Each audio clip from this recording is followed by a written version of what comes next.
You got it locked on Roadium Radio. Due to circumstances beyond anyone's control, Dr. Dre is in the motherfucking house. So right about now, and I say, yo Steve, are you with me? ICE, are you with me? Here's a little something about a nigga like me. They never should have let me buy tape from Steve. Ice Cube would like to play dope shit mixed by Dr. Dre. And since I was a youth, I like Compton. Now I like the motherfucking Roadium. Buying a tape or two, that's what the hell I do. You don't like Tony A? Well, fuck you. This is a game, and I'm in it. Ice Cube will fuck you up in a minute with a right, left, right, making you sick. And then you see Tony A is on the mix.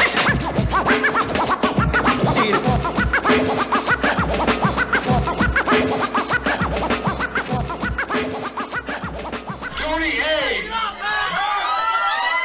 Tony A. When you're ready, go.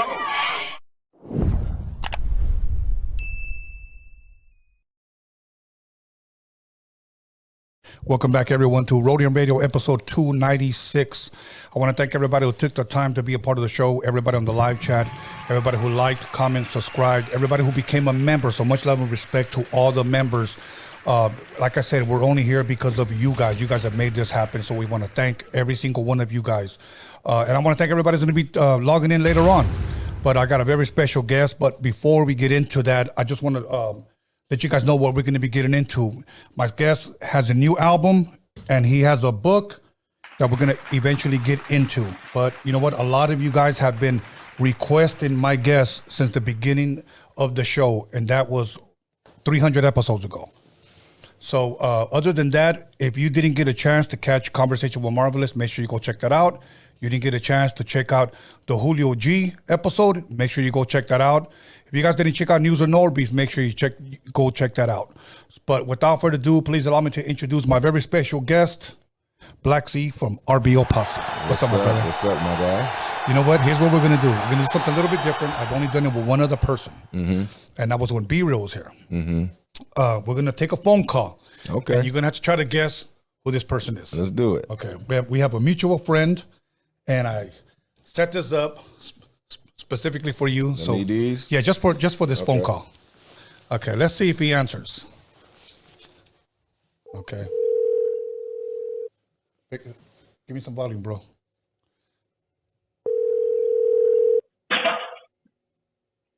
Hello. Hello. Hey. I got Tony Black A. C in the building. Oh, you got my brother in the building, huh? Yes, sir. Black, what's happening? What's happening? You gotta try to guess who it is, brother. It's off that voice right there off top. Man, can't give me a hint where you from? I can't catch that voice. You gotta give him a little bit more. What we did? Definitely from the Bay Area. Definitely from the Bay. From the Bay. No. Definitely in the rap gang. You know what I mean? From the Bay. Actually, you know. Is it Coolio? Who? Go ahead. Say it again. Coolio the Underdog? Coolio the Underdog. Yeah, nah, it ain't. That's a strike. You got That's two. a strike. You got one strike, man. I'm coming with another one. Okay, I'm gonna make it a little bit more easier for you. I'm from Frisco. You from Frisco? And you in a rap game? You say you rap? That's Yeah. Man. Hey! When you figure out who this is, you gonna be like, hell no! I can't believe I didn't know who I was talking to. Man, I can't catch that voice for nothing in the world, man. What You the? can't catch that voice. You know this voice way better than you think.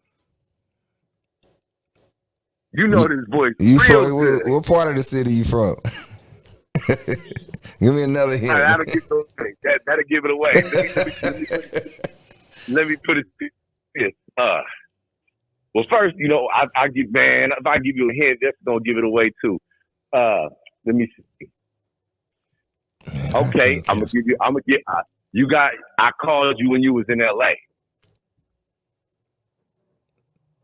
You called me when I was in L.A. How long ago was that? Man, you been smoking a lot of. You just got to L.A. Hey, Black. Man, I can't believe you don't know. You been smoking? Man, This I podcast. ain't been smoking nothing. I'm just tired, but I ain't even smoked at all. I ain't even gonna lie. The boys don't sound familiar to you. Man, it sound like a lot of people. Now that when I don't got the face, it sound like I didn't realize how hard this would be. Man, I didn't realize. I thought you were gonna get me off the jump, off the. I can't, man. You sounding like hella people right now. I tell you like this. I've been in the rap game damn near 30 years. In the rap game 30 years too. From Frisco.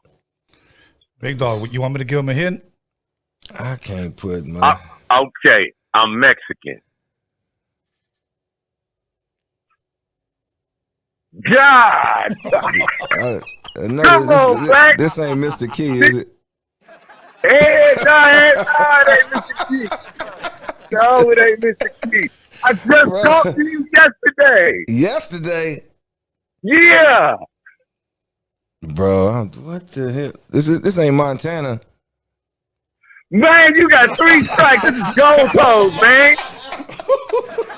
Montana, the only one I talked to yesterday. Hold on. What No, this is gold toe. Gold toe, man. Come on. I talk to you all the time. I did just talk to him yesterday. Man, I wouldn't have never get, bro. You sounding different right now. Man, you sound like gold toes, bro. I'm tripping. What the hell? No. Oh my God, man! I wouldn't have guessed gold toes. I put my life on it. My life was on the line. I'd have been out of here. Right? What the hell? I did just talk to him yesterday. He just hit me too. Yeah. I was telling. Now it sound like him. Now Hey, Black. I was telling Tone that you do a lot of work for me. You know what I'm saying? You make sure I'm on point with my rapping right now. So. You know what I'm saying? You one of my head coaches right now. Man, for sure, bro. You already know it's love. I can't believe now it sound like you. I cannot believe I can't believe this shit. That's crazy. Go, Toe. Why don't you tell us where you're at, big dog? Why don't you tell us where you're at right now? Right now, I'm in Lincoln, Nebraska. We at the I'm on the Wiz Khalifa burner tour, and we're doing our last day tomorrow at Red Rock in Colorado. And we gonna have it lit, man. And I'm taking my ass home. I'm ready to go home to my wife and kids. You feel me? Yeah, it's been looking like it's popping out there, though. Oh, yeah, no, it's cool. No, everything is good. You know, we got the buses, the vans, you know. But my shit, I'm getting old, man. I'm ready to go back home. Yeah, for sure. For sure that. All good, Go Toast. Cool, man. It's a lot of information, a lot of people, a lot of networking, you know what I'm saying? So it's always good to be on the road and, you know, rubbing shoulders with everybody. You feel me? Absolutely, big dog. Go Toast. Yeah, man. Hey. I'm going to let you go, big dog, so that way we can start this interview. But stay tuned in, big dog. For sure, Black. I can't believe you didn't know my voice, man. That's crazy. I can't believe it now. It sounds exactly like you now, man. I wouldn't even thought that, bro. Man, I'm over here. Who else from Frisco, Mexican, got 30 years in? Not even Mr. Key. I know. That's why I'm over here thinking. I'm like, bro, I wasn't even thinking. You know what I mean? I wasn't, you know, because you big exec. You on the executive side more than the rap side, bro. Come on now. Yeah, no, definitely. Hey, you know what I mean? Don't let Tony A trick you trying to drink you under the table because that's what you drink. You know what I'm saying? You don't come out of here. He wanted me to bring the bottle to the table. I said, nah, we gonna leave that thing over there. I'm good. I got the water bottle here, man. Yeah, I learned my lesson. I don't drink on podcast no more after Tony A. I'm good. I learned my lesson. Right. Real talk. You know what I'm saying? Hey, much love, man. Y'all be smooth, all right? Much love, bro. All right, brother. All right, homie. Gracias, carnal. All right, we can take these off now. That was a nice surprise. Man, I wouldn't have never guessed. I just talked to him, too. But that rap thing is what threw me off because I really know Julio as far as being, you know, executive, you know, running the black and brown thing and all that. Not as a rapper. He rap, but that ain't really, you know, what I knew him from. He was, you know, big dog, big exec, you know. Yeah. All good, big dog. Well, listen, today's Friday. Tomorrow you got a show. Yeah. Okay. We're just going to go ahead and jump right into it because, once again, you have been one of our most requested since we started this podcast, September 11th of 2019. Man, that's love. People have been requesting you here, and you know what? We made it happen, and I'm thankful. And I want to give a shout out to Jeff Kwan. Man, Jeff, one love to Jeff. Jeff Kwan, much love, much respect. Thank you for connecting me with him. You know what? Greatly appreciated. He actually connected me also with Nasty Ness. From Seattle. So much love and respect to both of them.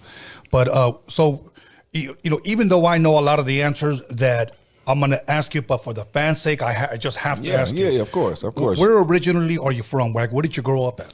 I grew up in Hunters Point, San Francisco. You know, Hunters Point, by way of Harbor Road. Our projects up there in Hunters Point is basically called Harbor Road. So that's my stomping grounds. Okay, now you come from like a big family. You got a lot of brothers, a lot of sisters. Yeah. It's like 17 of us. 17? Yeah. Different mom, not all the same mom and dad. You know, of course not. But you know, with my mom, it was 3, and you know, pops moved around. You know, Pops was a Rolling Stone for sure. Now I say 17 surprised because I'm one of 10. Is that right? So I like big families, so that's a good thing. That's a good thing. So now, like, where are you and the kids? Are you the youngest? Are you the oldest? In the middle? With my mom, I'm the oldest. Okay. I'm the oldest. I got my 2 younger brothers up under me. But when it comes to my pops, I'm probably in the middle. Okay. Somewhere in the middle. Yeah. Okay. I don't know if you noticed. You notice those headphones just moved? Nah, I didn't notice that. Did they? Hey, bro, honestly, it's like some paranormal shit's been happening here, bro. So I'm just glad that these guys are recording it. But okay, growing up in Frisco, did you ever play any sports as a kid, man? Growing up? Yeah. I was we you know, it start, you know, with the homies just at the playground running around, you know. But we had Hunters Point gym where we always played, like, you know, you had 12 and unders, 13, you know, 16 and unders or whatever. And my main thing was football. You know, so I played football. And played a little basketball. You know, I played good when I was on the blacktop with the homies, but then when I get in them games, man, I was a little nervous with the basketball for some reason. It was a little bit different than like being in the having that helmet on where you kind of hiding from everybody and able to do your thing. Right, you know, it was a little bit different. But yeah, basketball and football is my thing. That'll work. I know you're a 49ers fan, correct? Of course. I had some guys like message me, "Hey, Tone, how you gonna have a 49ers fan at your podcast?" And I'm like, "What the fuck?" Because I'm a Cowboys fan. And Giants, you know. Because I'm a Cowboys fan, and I know that you guys have been knocking us off. Right, exactly. But to me, it's just a game, bro. Yeah, that's all it is. I love my Cowboys, but now, really quick, you guys got rid of Garoppolo to the Raiders. I'm correct. He went to the Raiders. He sure did. And you guys kept that new kid. What's his name? That rookie guy? Oh, you talking about my boy Brock? Purdy. My boy Purdy. Okay, him. Yeah. Okay, just really quick. I know you watched the playoff game when I guess they lost to KC. Was it? No, it wasn't. It was the one where he got knocked out early. It was a playoff game. Oh, you talking about against who was that? He got injured. We just played. Yeah, I'm trying to remember. Who just injured him? Was it the Eagles? Yes, it was the Eagles. That's right. The Eagles. Yeah. It was the Eagles. You know what? And it tripped me out because I'm thinking, man, this motherfucker played tough all season long. He came in and did his thing, and yeah, man. And then my for him, boy just Glock 30 just couldn't handle it, man. They knocked the clip out of him. Hey, you know what? And he didn't play like a rookie. No, he didn't. No, he played like he'd been playing, like he was like he had experience, like he'd been in there. You know, and that's what I liked about him. He came in and took over like he was a vet, and I love that. You know, he gave us hope. Yeah, you know? well, you guys are gonna look tough this year again, you know, because you guys got a good coach, you guys got a good D, you guys got a good running back, good quarterback, so and they're young, so exactly. I mean, I don't want you guys to win, but I wish you guys luck. Exactly. Yeah. So back at you. We got rid of Ezekiel Elliott, but Dak's still there, so it's all good. Oh, Ezekiel gone? Yeah, he's gone. Okay. Yeah. Wow. But now, really quick, as far as basketball, football, any other sports you played? Baseball? I dabbled with baseball. I wasn't good with baseball. Okay. I didn't. I would play it in the neighborhood, but I never got on a team and did it like that. Yeah, I couldn't do it. Okay. Yeah, I wasn't good at it. What about growing up? Any musical instruments? Nah, nope. To be honest with you, I just played the clarinet, and you know, Okay. and that didn't do nothing for me. You know, I wish I'd have took up piano lessons. You know, because you know, I produced all our earlier stuff, so I wish I did at least get in there and learn piano or like guitar or something like that. But nah, I got into clarinet because I had to take you know, a band class back then. You know, when we got in middle school, you had to take one of those classes. So it's either the flute or the clarinet, and I went with the clarinet. It just looked it doper. Right. That'll work. That'll work. Yeah. Now, let me ask you this. Growing up, and again, I respectfully ask this because when I say this, a lot of people say, well, I didn't grow up with my father, or I didn't grow up with my mother. But I'll just say it the way I present the question. Growing up with your mother and your father, what type of music would they play around you? Or what type of music did you grow up with as a youngster in your home? Yeah, well, you know, my first album show exactly what we grew up on. All that whole album was my mom's collection. You know, right now still got all her albums. You know, all of everything from anything George Clinton produced that has something to do with Bootsy, Funkadelic, Parliament, whatever. All that Roger, all that Marvin Gaye's. I mean, you know, all the soul singers. Minnie Rippletons, Patrice Russians, you know, and you know, the OJs with Isley Brothers, anything that, you know, pretty much any urban area, you know, they speakers outside, domino games, you know, playing dominoes, you know, playing that music that, you know, ain't no different up there where we was at. All the good old oldies that everybody listens to today. That's what I grew up off of. Got all that stuff, and it showed in my music. Yeah. Do you ever watch, like, today, like, everybody's coming up with podcasts, which is a good thing. Yeah. Do you watch a lot of podcasts at all? Some. It depends on what guest is on, you know, things of that nature. But I don't just turn on and just watch. But you know, I bounce around. It just depends on, like I said, a guest mainly. It depends on if it's a guest that I'm into. I'll sit there and watch it. You know, or some controversy, I might go tune in. Since you had mentioned George Clinton Parliament, my son watches Drink Champs like religiously. Right. And so he told me, Dad, I think you need to listen to this. George Clinton was on. And George Clinton said, he goes, I walked in the studio on a fucking good one. He goes, I was on a sick one. He says, and what they were doing, they were playing the tape backwards. He said, I didn't understand. I goes, I just thought this is a new song. So they were looking at me because why in the fuck did I show up late? This is George Clinton talking. He goes, so I just went in the vocal room. He says, and I'm like fucking like out of here. But they're mad because I showed up late. So I told them, play it again. And they're looking at me like, why? Play it again. So they're playing it. They're playing books. Oh, that's where the dog catch came from? So then he started saying, it's a story about a dog. He goes, I just started freestyling shit. He said, but that wasn't, I was trying to figure out what key is this? What key? He goes, but they were just playing it backwards. That wasn't the song. Wow, that's dope. It actually came out by mistake because he was high. But that's how the hits come. That's how Bluebird came with me. Okay, we're going to get into that. Yeah. We're definitely going to get into that. So now, at what point would you say in your career, growing up, did you say, you know what, I'm going to start taking this rap thing a little serious, and I'm going to start writing a little bit about how old would you say you were? I had just got out of log cabin, so I think I was around maybe like 17, maybe 18, really. 18, I got out of this juvenile youth detention center. I had just got out of there, and my boy Budweiser wanted me. I was just really more like an investor. I bought the equipment, and I was helping them out. And when they stopped coming in, I started dabbling with the music, and I was turning into a producer pretty much on accident because the guy we had in there that was supposed to be a producer didn't know what the hell he was doing. So I started dabbling with it, and it just came naturally. And I would say from 18 to 19, I really took it serious when people stopped coming to the studio. When a lot of the rappers who was the real rappers of my neighborhood stopped coming in, I started rapping, and I wrote a song called What About My Niggas, and it was just me naming all my guys in the neighborhood. And I took Too Short, a little idea. He said, man, you name people in the neighborhood, they're going to play the song because they name it, and that's what get it out there. So I named probably like 20 dudes, and just, you know, might say my guy Budweiser, he get money or whatever, you know, just, you know, say something, you know, highlight him or whatever. Right. And it took off. I did it off the EPMD, You're a Customer beat.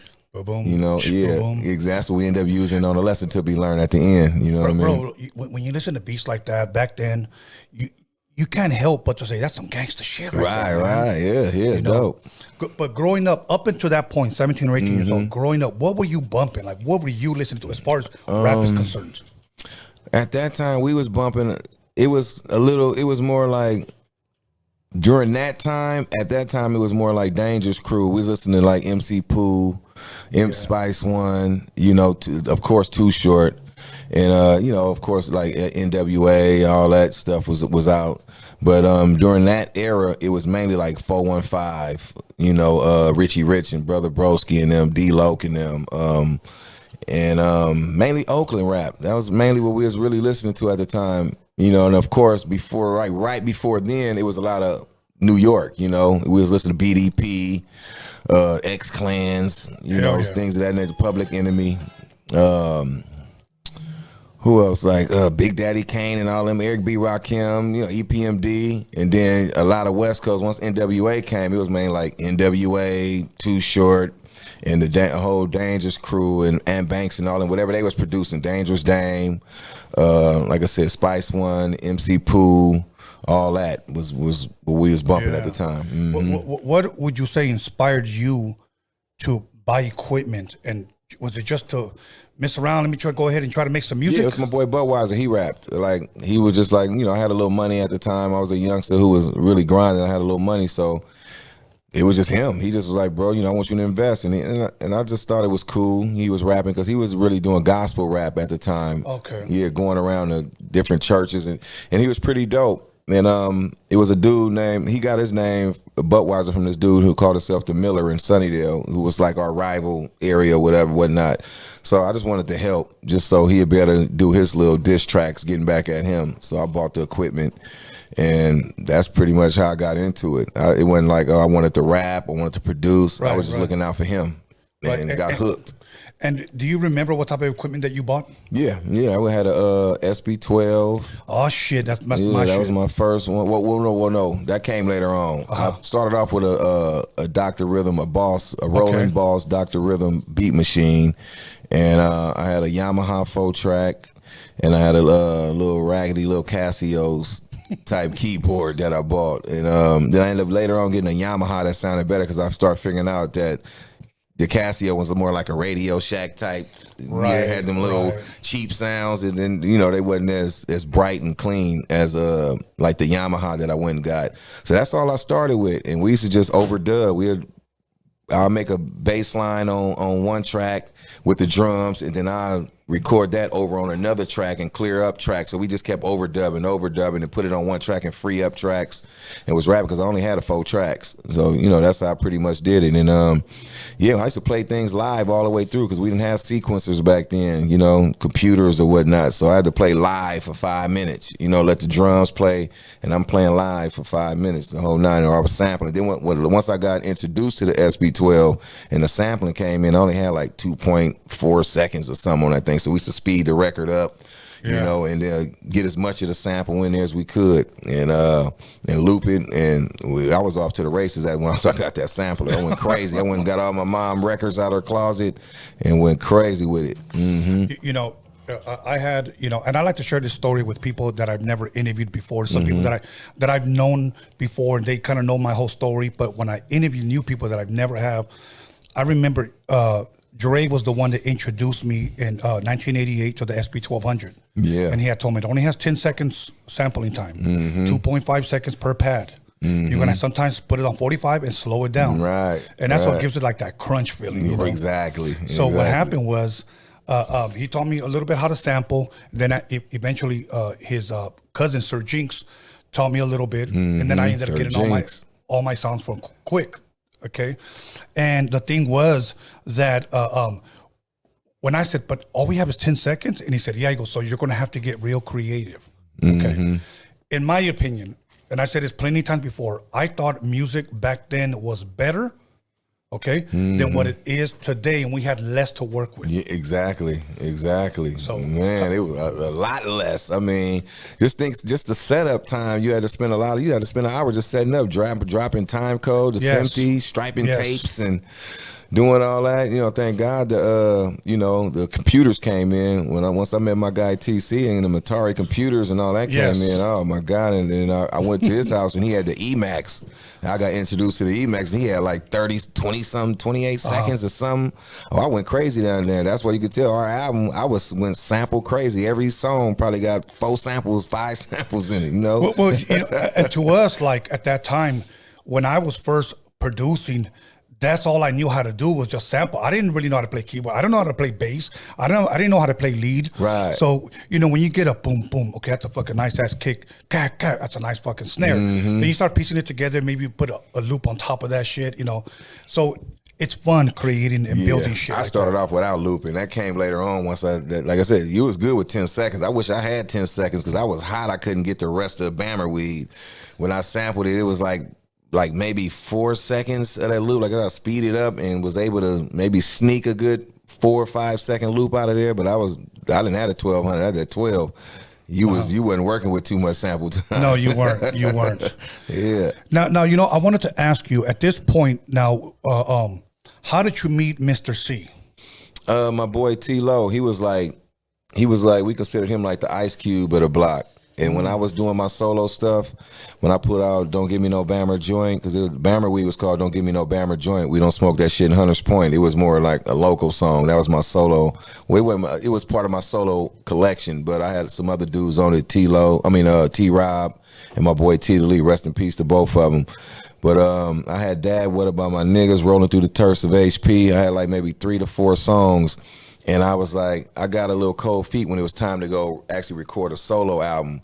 I didn't really want to do it myself because if it failed, I didn't want people kind of like, kind of laughing at me and I take all, the shame from it, like, just having an album that failed. So I said, let me get a main rapper because I'm not really a rapper. I'm really a producer. So I wanted to go with T-Lo, who was like the Ice Cube in our neighborhood. So I wanted him to be the lead. So when I got at him, he was just like, bro, he wanted to do his own thing. So he basically like, man, I got this girl I deal with, her brother rap. That's all he do is rap. He sit at home and just write straight raps. And he listened to a lot of East Coast stuff. So he brought him over and it was Mr. C. And man, me and him connected. We made a song called Hit Squad New Jack, because we was called the Hit Squad before RBL. That was actually the name of the group that I had that I was gonna use. And he came up there and he didn't leave my house. You know what I mean? To the day he passed away. He was up there with me every day. Yeah. Dope. So now the Hit Squad, at that time, what was your name? Was it Black C? It was always Black C, because everybody called me Black Chris. It was a light-skinned Chris out there, and I was Black Chris just from out slanging and,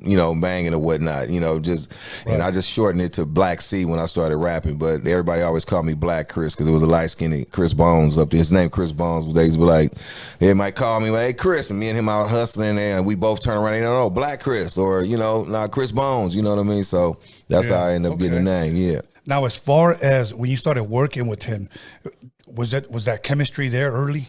Yeah, early on. Yeah, that's what I said. When he stayed there, it's like we clicked, and I already knew once he started rapping, he motivated me because he was more into dropping punchlines and metaphors. You know what I mean? And I really just kind of used my voice and just told hood stories or whatnot. But him and my boy Recipes Hitman, they really had they just knew how to just drop them punchlines and metaphors and was slick with the wordplay. And I wasn't really that good. I might get an accidental one out on here and there, you know what I mean? But they didn't really know how to do it. So, but yeah, we clicked. And once we went and met my boy TC and went down there to his house, yeah, it was on. It was off to the races. That'll work. Okay, so now the Hit Squad, Black C, Mr. C, you guys are doing demos together. You guys are showing them to the homies. What is the feedback that you guys are getting? Man, they loving it. That's, once we put out, we switched up Bama Joint to Bama Weed, and which I already knew I had a hit with Bama Weed. That was that already had let me know, because once that hit the streets, everybody was coming up to the neighborhood and they wanted a copy of it. So that let me know we had something. So that was the first song I actually took, and I had a lesson. That's why if you notice on the first album, I got a lot of songs where I'm doing 2 verses, sort of like a Psycho. I'm doing 2, and then Mr. C come in because them songs was for my solo. More like an Orgy is a solo. Lesson to Be Learned was a solo. What else I had on it? It was sort of like a psycho. I had more like an orgy. I had Bammer Weed, and then I kind of threw him. I started trying to make him stand out more. So I did like Remind Me, and I got on the end. But I did a lot of the songs like I Ain't No Joke, stuff like that I already had. So I added Mr. C on, and we pieced together like them little maybe nine songs. Yeah. What was it that convinced you guys to like, okay, let's leave Hit Squad alone. Let's go to RBL Posse. Well, when EPMD came out with it, they the big dogs, so they was, we didn't have no choice. Once they came with the Hit Squad with Redman, K Solo, and all them dudes, You're like, we didn't have no. Yeah, it's over with. We got to switch the name. Yeah, they Hit Squad. We heard them on a video or something we seen where they like, yeah, the Hit Squad. We like, oh, so we had to change up everything. And my boy T-Lo, who introduced me to Mr. C, was like, bro, y'all ruthless by law. You know what I mean? They stuck. I was like, oh, that's dope. He was like, man, yeah. And I didn't know. It just sounded dope. It didn't really have a meaning or nothing to me. It just sounded nice. He was like, man, y'all ruthless by law. You know what I mean? Forget the Hit Squad. Y'all ruthless by law. And I was like, oh, that's dope. So I ended up shortening it and just made it RBL. And then we took the picture. I made it the Posse because we was really trying to be like NWA on that cover. okay. Yeah, because the other dudes on the cover don't rap or do nothing. They were just guys who I knew from the neighborhood. And I was just like, man, won't y'all, we grew up with them, like, man, won't y'all come stand in for the picture?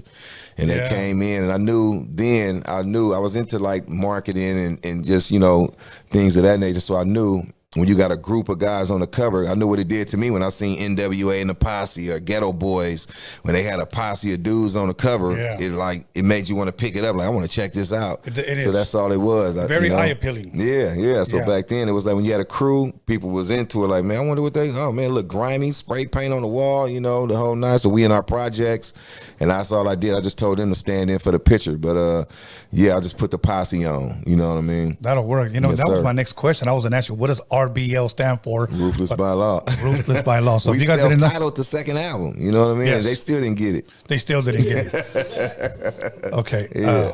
Okay. Here's what I want to do now, because when you were talking, I'm going through my notes, and here we go right here. What I want to do, I want to kind of go over it, and I like to do this with people that I believe have classic records. I want to go through A Lesson to Be Learned, the album, and go through each song. And if you can kind of just elaborate on each song, what were you guys talking about? Why did you name it that, etc. First and foremost, the album. Why is it called A Lesson to Be Learned? Because of the track, the first song, that was like my hit in the neighborhood. And now it's showing, it's still to this day. You know what I mean? It's standing the test of time. Everybody loved A Lesson to Be Learned. So and it was a lesson to be learned. You know what I mean? It was just how it sounded. You know what I mean? Just living in the hood, going through all types of trials and tribulations, and dealing with the police. Just dealing with snakes, the whole nine. It was a lesson to be learned. So it just felt good. Okay, that'll work. Now I know you guys had an intro, but I want to go into I Ain't No Joke. Now we already know Eric B and Rakim had a song like that. Right. What inspired this? Like you said, Eric B and Rakim, really. Okay. You know what I mean? So that track, we were just really trying to represent San Francisco. You know what I mean? Because at the time, San Francisco was known for Castro area, like, the LGBTQ community or whatnot. So we wanted to kind of put Frisco on the map and let them know, it's a dark side in Frisco too. We got a bunch of projects around there, from Fillmore, Sunnydale, Hunters Point. You got Alamany, you got Valencia Gardens. I mean, it's so many of them around there. So we just trying to let them know that we wasn't no joke. You know what I mean? So that's where that came from. And I'm glad you touched on that, and I'll tell you why. One of the first times I went to Texas, it was in 1991. It was me, High C, Quick, Second to None, AMG, and I was DJing for all of them. Mm-hmm. And one guy came up to me and goes, where are you from? And I said, from LA. He goes, oh, California, where the fruits and the nuts are? Right, exactly. And I thought about it for a second. I was like, damn, I guess so. Right. So, okay. So, but the crazy thing is, man, and I almost say this shamefully, the first time I went to Frisco was 1992 at the Gavin Convention. Yeah, the Gavin. Yeah. So I was there, and I remember we went to Berkeley. We did a show in Berkeley, and then we also did. We hit up the college radio stations back then. Mm-hmm. I don't even know if rappers still hit college radio stations. Not at all, no more. Yeah. I don't think so. Then we went to Frisco, and it's so weird because as a kid you grow up hearing there's a lot of gays in Frisco. Okay. So I went there as a 21, 22-year-old. Where are the gays? You know, I want to see. Yeah. But there is a They community. got an area, Castro area. Yeah, they got their side, that most definitely, but it's also, you know, and it's a tourist town. So a lot of people used to be ashamed to say they was from San Francisco. When you used to ask them where they from, they'll say Bay Area. You know what I mean? Because Oakland was the standout. You know, Oakland was the mecca. Oakland was where it was happening. That was where the Black Panthers was from. All the music, you knew Too Short was from there. You know, Ann Banks, like I said, Dangerous Dame and all them. So a lot of dudes, when they used to go, they used to kind of be ashamed to say San Francisco. So we want to make sure we bring through, you know, hold on, we from Frisco. You know what I mean? And it's a dark side out there for sure. Absolutely. So then you got More Like an Orgy. Yeah, that was me just clowning. Me and my homies, you know, I just made up a song with me and the homies, just visualize us, because we had a hotel out there that was like a freaky tale that was called the Franciscan. You know what I mean? And yeah, it was a lot of dirty business going on out there. You can go spend $20 for an hour or two up in that thing and do your thing, you know? So that's all I was talking a story about all of us going in there and just bringing a few girls up there and doing a thing, just having an orgy with a whole bunch of chicks, me inviting the whole crew. And I did it. I used the same thing I used on What About My Niggas. I didn't use that on the album, so I just said, I kind of remixed it and just named all my homies in the song, like we going to a hotel having an orgy with a whole bunch of girls, you know what I mean? So that's what that was about. That'll work. And now, this album was released in 1992. Yeah. I know you guys formed RBO in 1991, if I'm correct. 91, yeah. How old were you at that time? I mean, I have to do the math, but I was probably around like 19, something like that. 19, having fun at the San Francisco. Yeah. Having fun. Having real fun, you know. Okay, Don't Give Me No Bammer. Yeah. Explain that. Explain to people that may not know, you know, what Bammer is. Bammer is bunk weed. It's just another word for bunk. You know what I mean? You might have a Bammer bride. She's a bunk bride. She boosie. You know what I mean? So that's all it is. It's just bunk. And that was a word that I can't say who started it, but it did start on Harbor Road in my projects. You know, it's just, I don't know who came with it first. I ain't gonna say I did, but it was just a word we used up there, and I just ended up making a song, and I was just kind of clowning, like, don't give me no Bammer joint. We don't smoke that shit in Hunters Point. And I was just kind of clowning, and when I found that Marvin Gaye sample, can't go wrong with that. Couldn't go wrong with it. And I found that flute, the Live in London sample with him doing After the Dance. And it was just like, once I sampled it, I was just like, oh man. And I was just clowning with it. Like I said, I was clowning and it took off. When I put it out, we did 3 verses to it and it took off in Hunters Point. So once me and Mr. C got together, I said, I got to bring Frisco in. I can't just keep it Hunters Point. So I ended up remixing it and make it Don't Give Me No Bammer Weed instead of Bammer Joint. And yeah. Okay, that'll work. So then Bitches on the Ding Dong. Yeah, that was just one of that came from that Parliament. That was one of the ones I was clowning too. You know, me and Mr. C in the studio, and Mr. C actually came with that one. He came with that hook. I sampled. It's like a little piece that come in on a piece of one of George. You know, because George Clinton's songs switch up. Yeah, he might have 4 songs, different loops where it's just transitioning into different sounds all in one song. So that was a little 4-bar loop that came in, and I sampled it, and he was just like, oh, this goes to the bitches that, and I was just like, oh my God, that's dope. And that's all that was. And we just wrote our verses, you know, and did our thing. Yeah. Okay, then you got Listen to Be Learning. You were pretty much already cleared that up. This one I'm trying, is it G's by the 1, 2, 3s? Yeah, that was some TC put together. That's the only one that I didn't produce on the album. TC produced that one, and with that song was totally insane, and it had actually Dre Dog, who AKA now is Andre Nicotina. He was on it. It was Dre Dog, and Coog Nut was on there, and I believe was Fly More on there too. I think it was Coog Nut and Andre Nicotina on the song at first, and then our album was so dope. TC wanted a song on it. He was like, bro, I got this song. I want you to listen to it. You know, if you like it, I'm going to take Coog Nut and Andre Nicotina off, when Dre Dog at the time. And he said, I'm going to want you and Totally Insane, y'all and Totally Insane to do it. And he played it. And I just went crazy. I was like, oh, that sample. And I'm like, oh, man, he got the doc on the hook too, DOC. I'm like, oh, yeah. Exactly. I was like, oh, man, I went crazy. I said, bro, we going to kill that. I need that. And he took them off, and that's how that came about. Bro, you know, I'm glad you brought up the doc, because, you know, just recently we had a little conversation on the DM, and I'm trying to get him here, bro. Yeah, that'd be a good interview. I reached out to him and I told him, I said, man, I'm tripping that you're writing me because the last time I actually spoke to you was March 24th, 1988 in Anaheim backstage. That's when I had first met him for the first time. And he was like, "Oh shit, yeah, man. I want to get you on here, man. You know." And he goes, "We'll make that happen. Here's my email. Hit me up. I want to because that's to me that's like I like what Nelly said. He said the DOC will always be the greatest. What if?" Man, yeah, most definitely. Yeah. Because of his voice, if he wouldn't have had that person, he was so dope. He reminded me of my boy Hitman in our little era. Like it ain't no telling where he would have took it to, man. Because when he came, it was like he was so lyrical. It was like, what? You used to hear that type of stuff from like East Coast dudes, like some backpack type rappers or whatever they call, But he was different, man. And with him and Dre, insane, bro. Insane, bro. Yeah, the greatest what if for sure. You know what I mean? Especially the stuff he was writing behind the scenes. Hell yeah. That went quadruple platinum diamond and everything, because he was a part of a lot of hits even after he lost his voice, you know what I mean? So, wow. Okay, back to here. Remind me. Yeah. Okay. Like I said, I put that together because Mr. C was one of them smooth little, I used to call him like the little Casanova of the group. He was a ladies' man. I wasn't so much, I was grimy, but he was that little ladies' man in the group. So I always wanted to use that Patrice Rushen sample. So as soon as I pulled it up, he went crazy, because he was into jazz and them jazzy songs and all that. So when I pulled that up, he was like, "Bro, I got something for that.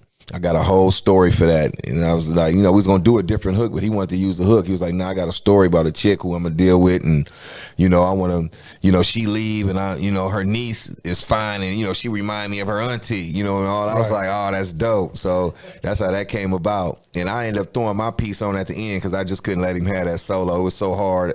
I said, man, I'm going to use this Shaka Khan, man, and throw that on the end of it and do my little thing. Yeah. Hell yeah. Okay, now we have Sort of Like a Psycho.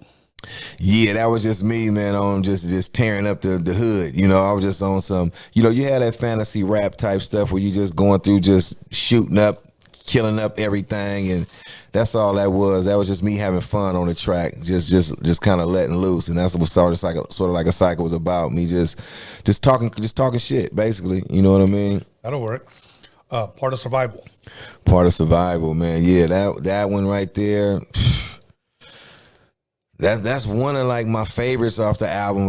I feel like it's kind of slept on, and that's why I named my book after that, A Part of Survival. You know what I mean? Just growing up out there where we was at, just prostitution. We got the TL, and just growing up in Frisco and all the things we was facing, dirty cops, the whole nine, and just dealing with the juvenile system, the whole nine, me going to jail. So that's all it was just me talking about just, growing up in San Francisco, man, trying to survive in San Francisco in the urban area. Yeah.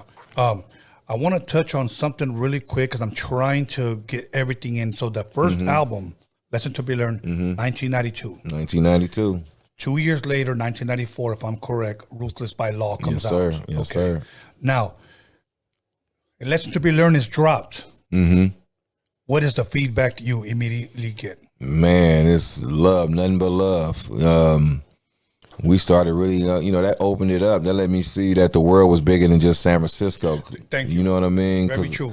We felt the same way here. Yeah, because I was so used to just being confined to Hunters Point, and I might leave out and go. And even if we left Hunters Point, we might travel down to Pier 39 places, and we was in the dirty work, stealing bikes, going, the tourist areas, doing like dumb shit. So that right there opened it up to where once I started getting out, traveling to Seattle, traveling to Detroit, it made San Francisco seem so small, and I was just like, my mind opened up. I was like, oh man, there's opportunities in this music. I got to really take this shit serious. So that's what I did. I came back home and I kind of put the dope sack down and really started taking my craft serious. And it was like, man, I got to really like get this music, get my business together, and get a manager and all that stuff, because I didn't take it serious off the first album. I didn't have a management. When the guy Jason wanted to sign us, we signed for like $10,000. I was just trying to get the money out his hand He wanted to buy the 5,000 albums that I had for COD and sign us for 10. So I was like, man, that's like $25,000, $35,000. I'm ready to get that money. And all I was thinking about was trying to go buy me a brick or something when I get back to the neighborhood. That's all I wanted to do. I didn't even care. I was like, I can make more music. But once I got out and started traveling, I started seeing the impact that the album created. It made me take it serious. And this is a business. Yeah, it's a business. Exactly. You know, because I'll tell you what, I've worked with a lot of rappers here from LA, and sad to say, a lot of them never made it out of LA, and they continued with the same gang mentality. Right.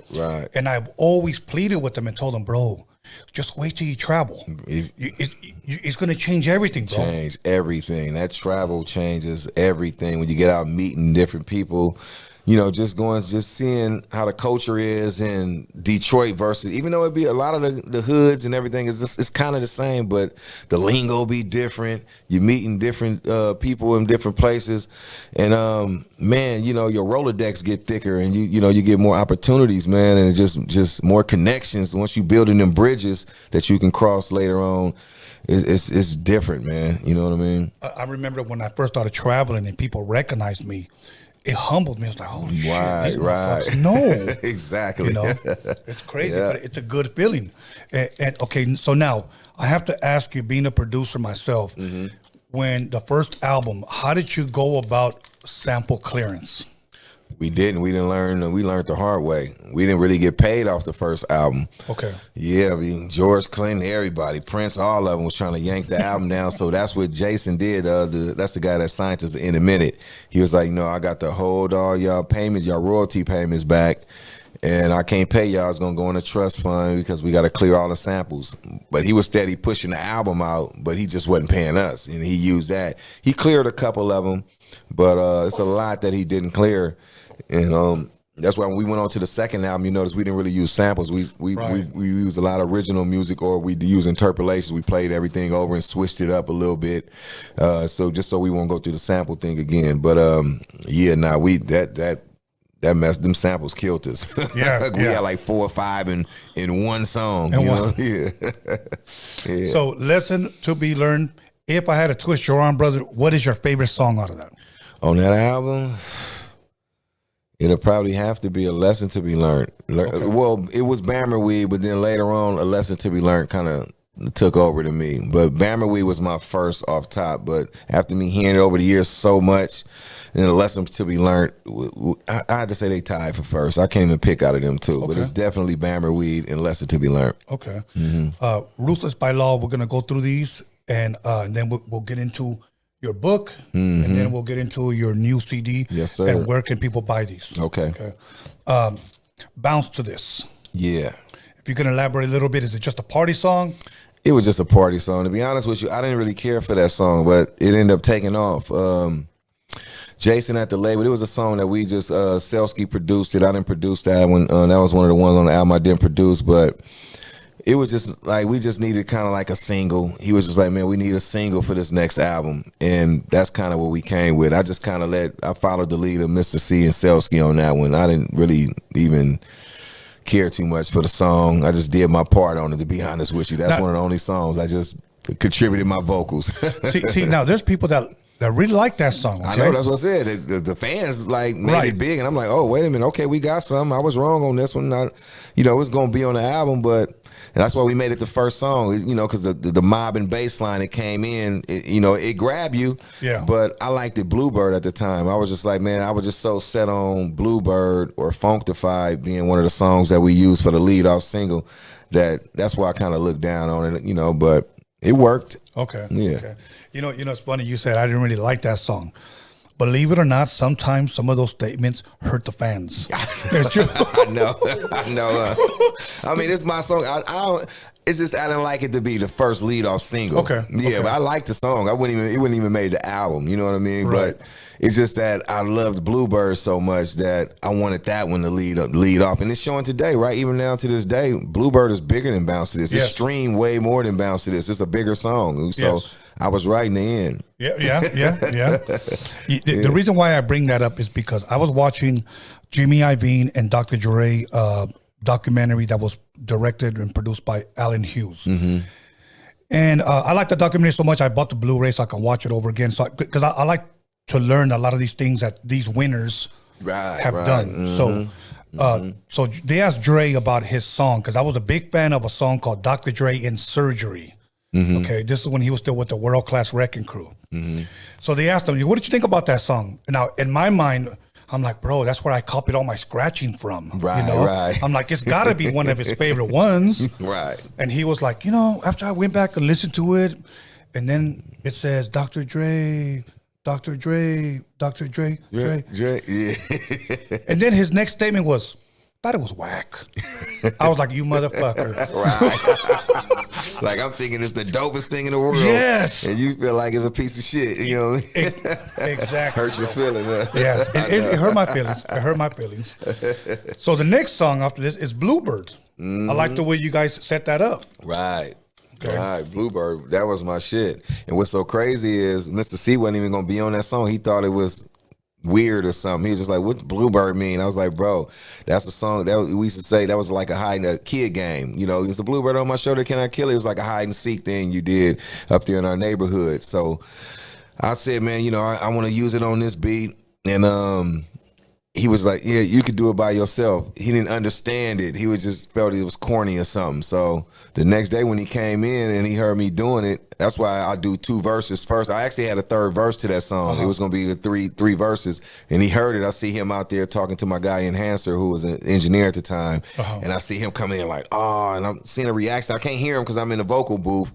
And I'm thinking he's still talking crazy about the song. And I'm like, man, hold on, man. What is he saying? And I come out the booth. I'm like, what's going on? Hey, I'm like, what's up? He's like, bro, I got to get on this. That thing hard as hell. I was like, yeah, I told you. He's like, but not the way you was explaining it. I didn't get it, but now I get it. But we use it as the boys in blue because out there, the police wear blue uniforms. A lot of people thought we was gang banging with the song or whatnot, but it was mainly about, the ghetto bird, the boys in blue. They wore blue uniforms.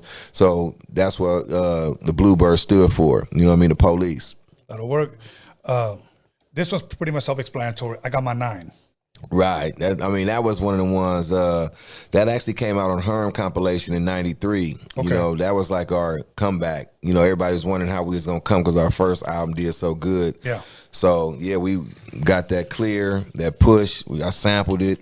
And we switched it up. I liked it to sample. The original version of I Got My 9 was real dope, when we used the original sample. But Enhancer played it over. He was like, what y'all went through on the first album with the samples? Let me play it over. And, we had used a little bit of the sample as the intro. And I was just like, all right, let's go on and play over, let's play it over. So we ended up playing it over. And I'm glad we did. It took off. That thing set us up lovely for the second album. So that dropped in '93. And Ruthless by Law came out in '94. But that was on Herm's Trying to Survive in the Ghetto compilation. That'll work. And then you had Funktified. Funktified, yeah, man. That's all that was. It was just, Funktified track, man. We was trying to create some type of George Clinton-ish type, feel, with my boys singing. We try to have Sir Nosey Funk on that thing, the whole 9, try to, tweak the voices. And that's all it was. It was just a funk track. Okay. Then you have Listen to My Creep. Yeah, Listen to My Creep. That right there, it was just like bass driven. We just were trying to use them kicks.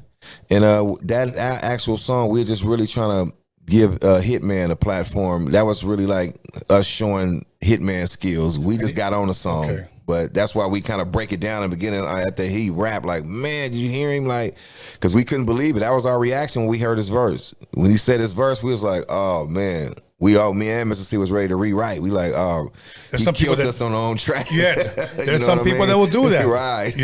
When they come in, that's their Super Bowl right there. I'm going to kill it.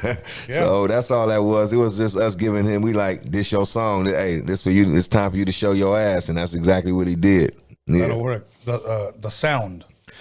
The sound, Selsky produced that one. And that was a casual sample we used.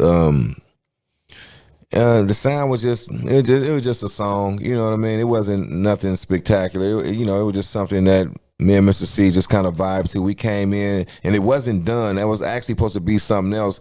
The actual chorus was what we was playing over. We was taking his beat and replaying it. But I came in with the boom. That's the sound of the stuff that we put, meaning like the bomb. But we ended up switching it to the sound. But the casual sample that was on there, I was like, man, let's just leave that as the hook, because they were supposed to pull that out and we was gonna do our own chorus to it. Right. But that's all that was. MN Mortuary number on this pager. Yeah, that was that mob. And back then, it was pagers. You had to go to the cell, you had to go to the payphone and call people back. So back then, people used to hit you up. You get a hater, creep off with some dude, girl, or something like that, or you got an enemy, you know what I mean? A op, what they call them nowadays, who might hit you up and they gonna put the funeral home on your pager, letting you know, like, you know what I mean? Yeah, your time is coming or whatnot. That's all it was. Yeah, they used to do that back then. They'll put the funeral home. You go call a number like, oh, somebody beeping me. Hold on, let me go to the payphone call, and it'll be such and such funeral parlor. You be like, what? Like, hold on. Like, so this motherfucker. Yeah, that'll work. Yeah. It's funny because back then when you had pagers, didn't mean you were a doctor. Nah. D-boys, everybody had them pagers, and it was codes then, 304. Your girl texts you 304. That mean you a hoe. You're a hoe. Now. You're like, okay, there you go. Turn it upside down. Yeah, Okay, living that life. Yeah, living that life, man. That's all we were just talking about, just living that life in the hood. We used a Too Short sample on that. That was a Crusader sample that Enhancer and us flipped out. Selsky co-produced that, but that was produced by my guy Enhancer and TC and them. Yeah. Okay. I don't like talking like this, but I'm gonna say it because that's the name of the song. Niggas on the Jock. Right. Yeah. That was really more like a part 2 to Bitches on the Ding Dong. Okay. We're just like, we're gonna do niggas on the jock now. You know what I'm saying? So that's all that was. Just a flip to that one. Okay. Like a follow-up. A follow-up. That's all. Part 2. Feels good to be a gangster. Yeah, hey, self-explanatory, man. Self-explanatory. And girls like it. So, pass the zigzags. Smoke song, back then, we tried to do a song for the zigzag smokers and the blunt smokers. So that was just our zigzag song. Cause I was like, bro, we did Bama Weed on the last album. Everybody look at us as a smoke group. We wasn't necessarily like a Cypress Hill, but the Bama Weed put us in them talks. We was, all the stoners fucked with us because of Bama Weed. So we had to do one. Instead of doing one, we gonna do 2. We ain't gonna just do a song for the zigzag smokers. We gonna do one for the blunt smokers too, and that's where Smoke a Blunt. Oh yeah. Okay. Then you got dedication, bitch or a hoe. Yeah. Hey, self-explanatory right there. Hey, we're just dedicating that song to all the brides that was running around there tramping. You know what I mean? And I'm glad you said that, because you know what? I've often said it here. I don't call women bitches. I call bitches bitches. Exactly. Now you got to respect a woman, but a bitch is a bitch, period. That's it. Let's move on. Yeah. Still ain't learned. Still ain't learned was part 2 of the lesson to be learned. You know what I mean? We just letting them know they still ain't learned. So that's why we kind of did it. Instead of like on Lesson to Be Learned, I did the first part, rapping on the Sugar Hill beat, and Mr. C came in the end on the Your Customer beat. On this one, I let him start off. He came with the on Still Ain't Learned. He did the first 2, and I did you reverse the beat and come in on the second part. I believe it was Patrice Rushen on one of them samples that I used. Yeah. Okay, that'll work. And then it just says Herm outro the message. Right. And that was just pretty much just an outro to the album. Yeah, the outro. Mm-hmm. Okay. There's something that I want to bring up because I believe you guys eventually got signed to Atlantic for the 3rd album. Right. Okay. The album is finished, and I believe, does it come out in 1996? 97. Okay, 97. Now, in 1996, and I have to ask you this because a lot of the fans wonder whatever happened to Mr. C. Yeah, he got killed. Yeah, he in 96, man, we was going through, the deal was about to happen. You know how it be when you start getting fame. You can't bring everybody, but everybody expects something. Everybody getting high hopes because they hear a deal on the table. And I was real reputable in my hood. I lost my eye, the whole nine, back in 89, just through the turf war stuff and the whole nine. So Mr. C was kind of brought up there, man, and a lot of guys was jealous of him. He was doing this, like I said, he was a ladies' man, so it was a lot of them dudes who chicks was owning, because of the rap success, the rap fame and whatnot. And it was dudes in my neighborhood who I grew up with, knew for probably, 17, 18 years at the time, and Mr. C only had knew 3, 4. So yeah, it was just one of those things where it's jealousy, man. Right. We got this newfound fame. We about to blow up, and now everybody hearing out a deal on the table with Atlantic Records worth, a couple million, and some dudes who some just felt like, they was probably gonna be left out, but everybody was gonna benefit at the time, even if it wasn't directly, it was gonna be indirectly, just dealing with some of the guys that was on my cover. We all was like, grew up together. So we all had, even though it was kind of cliquish around there, we all had different cliques, but we was together, the main dudes, bro. So yeah, it was just one of them things where the neighborhood started splitting, and it started from really, I say the dudes on the cover, the album cover with me, some of the dudes we had in there, we'd go places, people would ask questions like, well, what song they on? Which one is, what song, is one of y'all the DJ? And so they started wanting to rap and wanting to get on the albums. And it was like, bro, you're not really a rapper, You're not a rapper. So I can't, they started wanting to really be a part of RBL. And that's kind of where a lot of the stuff kind of started from too. So they created their own thing. They started their own label, which was Big Block, and that's where the split, it caused a divide. And one thing, there was a lot of stuff going on behind the scenes that, I can't really speak on, but ended up leading to Mr. C, ended up getting killed when on New Year's. He was supposed to have been in the car with me going to my auntie house, but they waited till I dipped off, and they kind of snaked me, went behind my back and got Mr. C. And as soon as I got to Oakland, I got the call. They was like, yeah, Mr. C done got shot like 9 times. He out here, they done rushed him to the hospital, and me and Hitman rushed out there. By the time we got to the hospital, he was gone. So yeah, man, it was just one of them things. Like I say, you can't stay in the hood, man. When you get that fame, you got to leave. I don't care, dudes who stay around there like, man, I'm in the hood, I'm still here, and that shit is stupid. You know what I mean?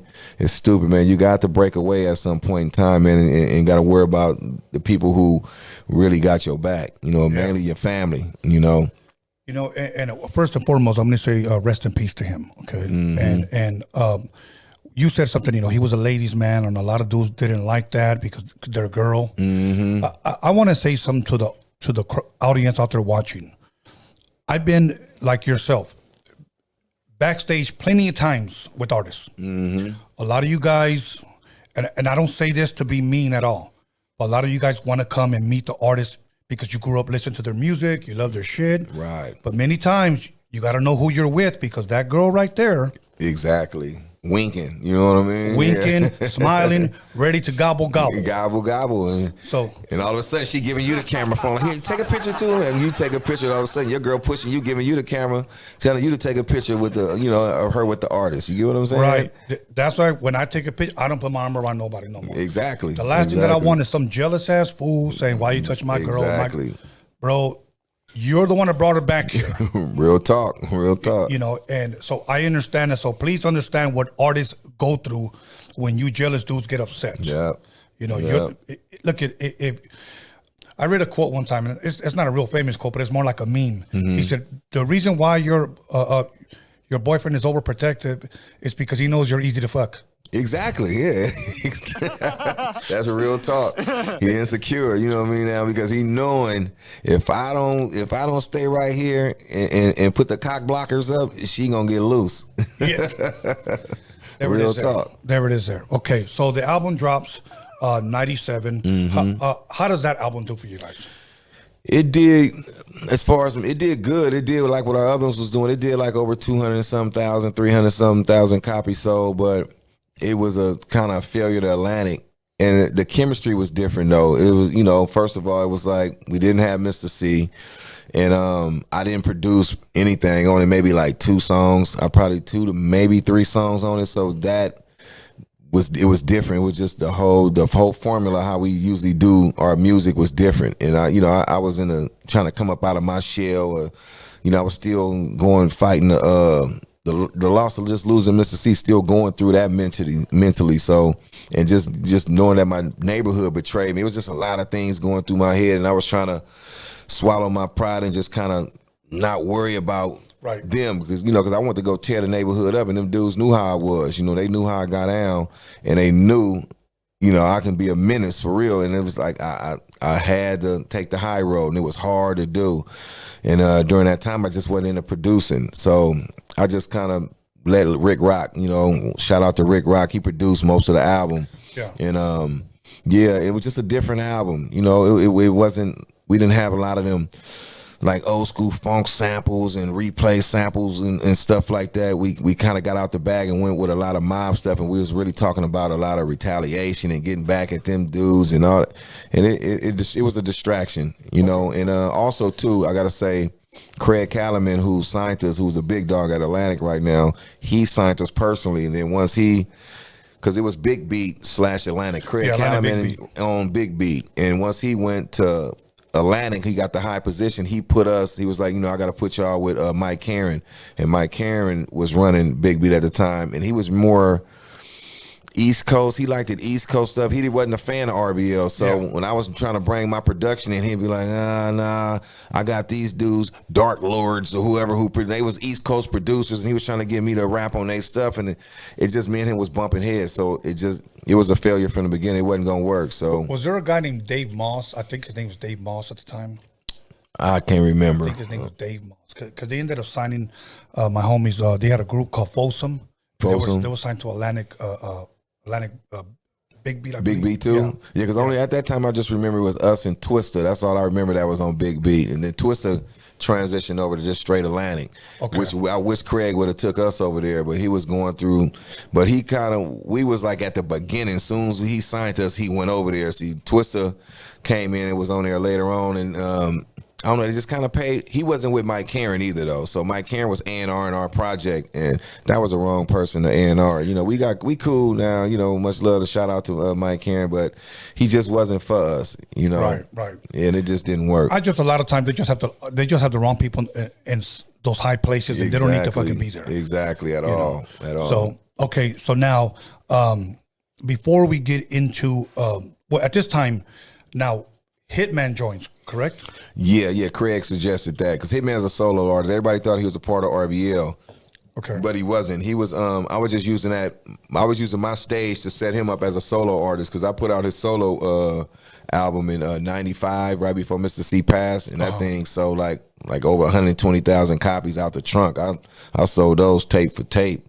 Like $10 a COD from City Hall Records. So that's what really leveled me up and got me to buy my house and got me to really move out the hood. It wasn't really the RBL stuff. I didn't really make too much money off of that. It was my independent stuff, my label The Right Way.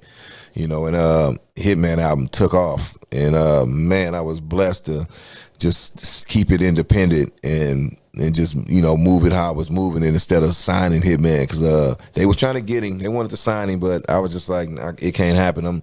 I'm out the trunk with it. I done got spoiled with this out the trunk. Walter paying for these Walter at City Hall Records was buying them COD. It was moving like dope. It was moving. Literally, that's what it was. Yeah, it was moving like dope, man, for real. Okay. Now, and it's sad to say, I believe in 2003, he passes away. Mm-hmm. Can you elaborate a little bit on that? Yeah, he just went back to the hood. We was away. Like I said, I bought the house. I built a studio in my third car garage. Nice studio, soundproof. All the latest equipment, everything. And, some dudes like Hitman, and he didn't really get a chance. Like, soon as his stardom came, we kind of left. Because like I said, he took off in 95. I had met him around like 93-ish. He got on the 94 album, and people in the neighborhood started embracing him around there. Like, all this happened so fast. He wasn't really hanging in the neighborhood. He was with us on shows, going out, doing shows. So he never got a chance to really hang out in the neighborhood. So 96, we lose Mr. C, and that's when I bought my house in Antioch. So we out there. And when he go back to the neighborhood, everybody, that's Hitman, so they loving him, and he just didn't want to, he wanted to stay there and I guess be the big dog around there. So he went around there, started his own little crew. He started rapping and stuff over there, started creating his own little studio and things. So he had come out, we was working on the album. We got like maybe 10, 11 songs done. And him and my brother stayed over there in the neighborhood in the projects. And what happened. I was telling him, bro, look, you can't be over there, man. You serving yourself on a silver platter right now. It's like you got to protect yourself. Like you valuable now. You Hitman, and yeah, I know you got all the girls and stuff, running on up to you. All the guys is, showing you love. You got this newfound respect, but you got to watch yourself. and you know, he ended up getting caught up. Wow. Yeah, they ended up catching him in the car and shot through the car and hit him in the head, and he passed away. Wow. And that was a no mistaken identity type of deal. Nah, right? nah, they knew he was in the car. They got on him. That's all that was. Okay, we're gonna jump a little bit because there's so much history that you have that I cannot possibly cover everything in one sit down. But what I want to do is eventually get into some calls, and whatever I may not have asked you, this is where I give the audience an opportunity to ask you about a certain song, or, Right. Let's do it. maybe a rapper you might have worked with or whatnot. Now, Black C, A Part of Survival, from the block to the booth autobiography. Yes, sir. What inspired this? Life experiences, everything I went through, everything we talked about, but I deep dive more until, I was talking about everybody that was on my cover, the split in my neighborhood, how we split. I go from everything from me losing my eye, getting shot, to me, the split with my neighborhood, to me losing Mr. C and Hitman, my whole upbringing, the truths that I put down, because like rapping Forte, JT the Bigger Figure, all them from Filmo. You got my dudes, LC, a lot of them dudes from Sunnydale. We all wasn't cool at one time, and now we all became like brothers, and all behind the song really Bama Weed, and putting that song out there inspired me to call a truce, and everybody came to my neighborhood and took my word for it, and we put a big, so I deep dive in all that up in there. So it's just from the block to the booth, talking about before RBL, RBL, and everything I'm doing currently. Okay, and where can they buy this book? They can get it. They can go to RBLPOSSE.com and just go to the store, or they can go to Amazon. It's on Amazon also. So okay. Yeah. Once again, Black C, A Part of Survival, from the block to the booth, the autobiography. Most definitely, make sure you definitely guys pick this up. Yes, sir. Now, you mentioned something. This is one thing I did not know, and maybe I'm just on the late train. But you mentioned twice already. I lost my eye. Right. Yeah, drive-by shooting. Yeah, I got a glass eye. That's why I'm always in shades. Even the iPhone Eye album had the eye patch on. That was like a statement I was trying to make. But yeah, I lost my eye before the fallout of the block. That was just during the turf wars of San Francisco. I lost my eye in 89. Oh, wow. Yeah, 89, I lost my eye. Yep, drive-by shooting. Wow. And this is right before, this is right when you're starting everything. Right. It's the beginning of 89, because I got shot, lost my eye, then I went to juvenile, and I was almost going to YA, paid for a lawyer, got to log cabin, and while I was there, I had the all white glass eye, looking crazy, and I had to go from juvenile to go actually get my, my prosthetic eye done, my glass eye, and I ended up coming home and got into music after that. But I was going through some things back then. Well, I'm definitely going to read this, man. And you know what? Sometimes we like to try to tell people, I understand and I know what you're going through. No, I don't know what I'm going through, man. But it hurts me to hear, like, for you to say, I lost my eye, because it takes a strong person to bounce back and to continue to move forward. Right. Continue to release these albums and raise a family. And wow, bro, because for me, like, losing the eye, bro, it's like, yeah. No, it wasn't cool. Even now, still it don't be cool. And even like not being able to experience shit like 3D and all that, then you start thinking about it. Like, usually it feel like I got 20/20 vision, but when there's certain things, when you see people, the virtual reality stuff, or got the two, and you need two eyes. You need right. to actually experience certain things. That's when it kind of bothered me. But in pictures and stuff, you might look a little cockeyed and all that type of stuff. So I was insecure about it for a lot of years, man. But I done got past it. I done got used to it.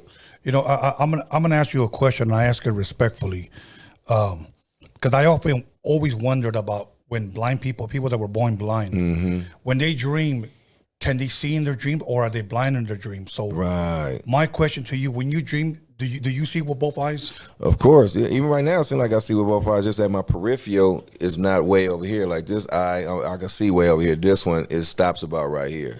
Oh, okay. But when I look, it seems it's like 20/20 vision. I can't tell. Oh. Because some people be trying to do it. They cover their eyes. Like, no, that's different. It's not the same.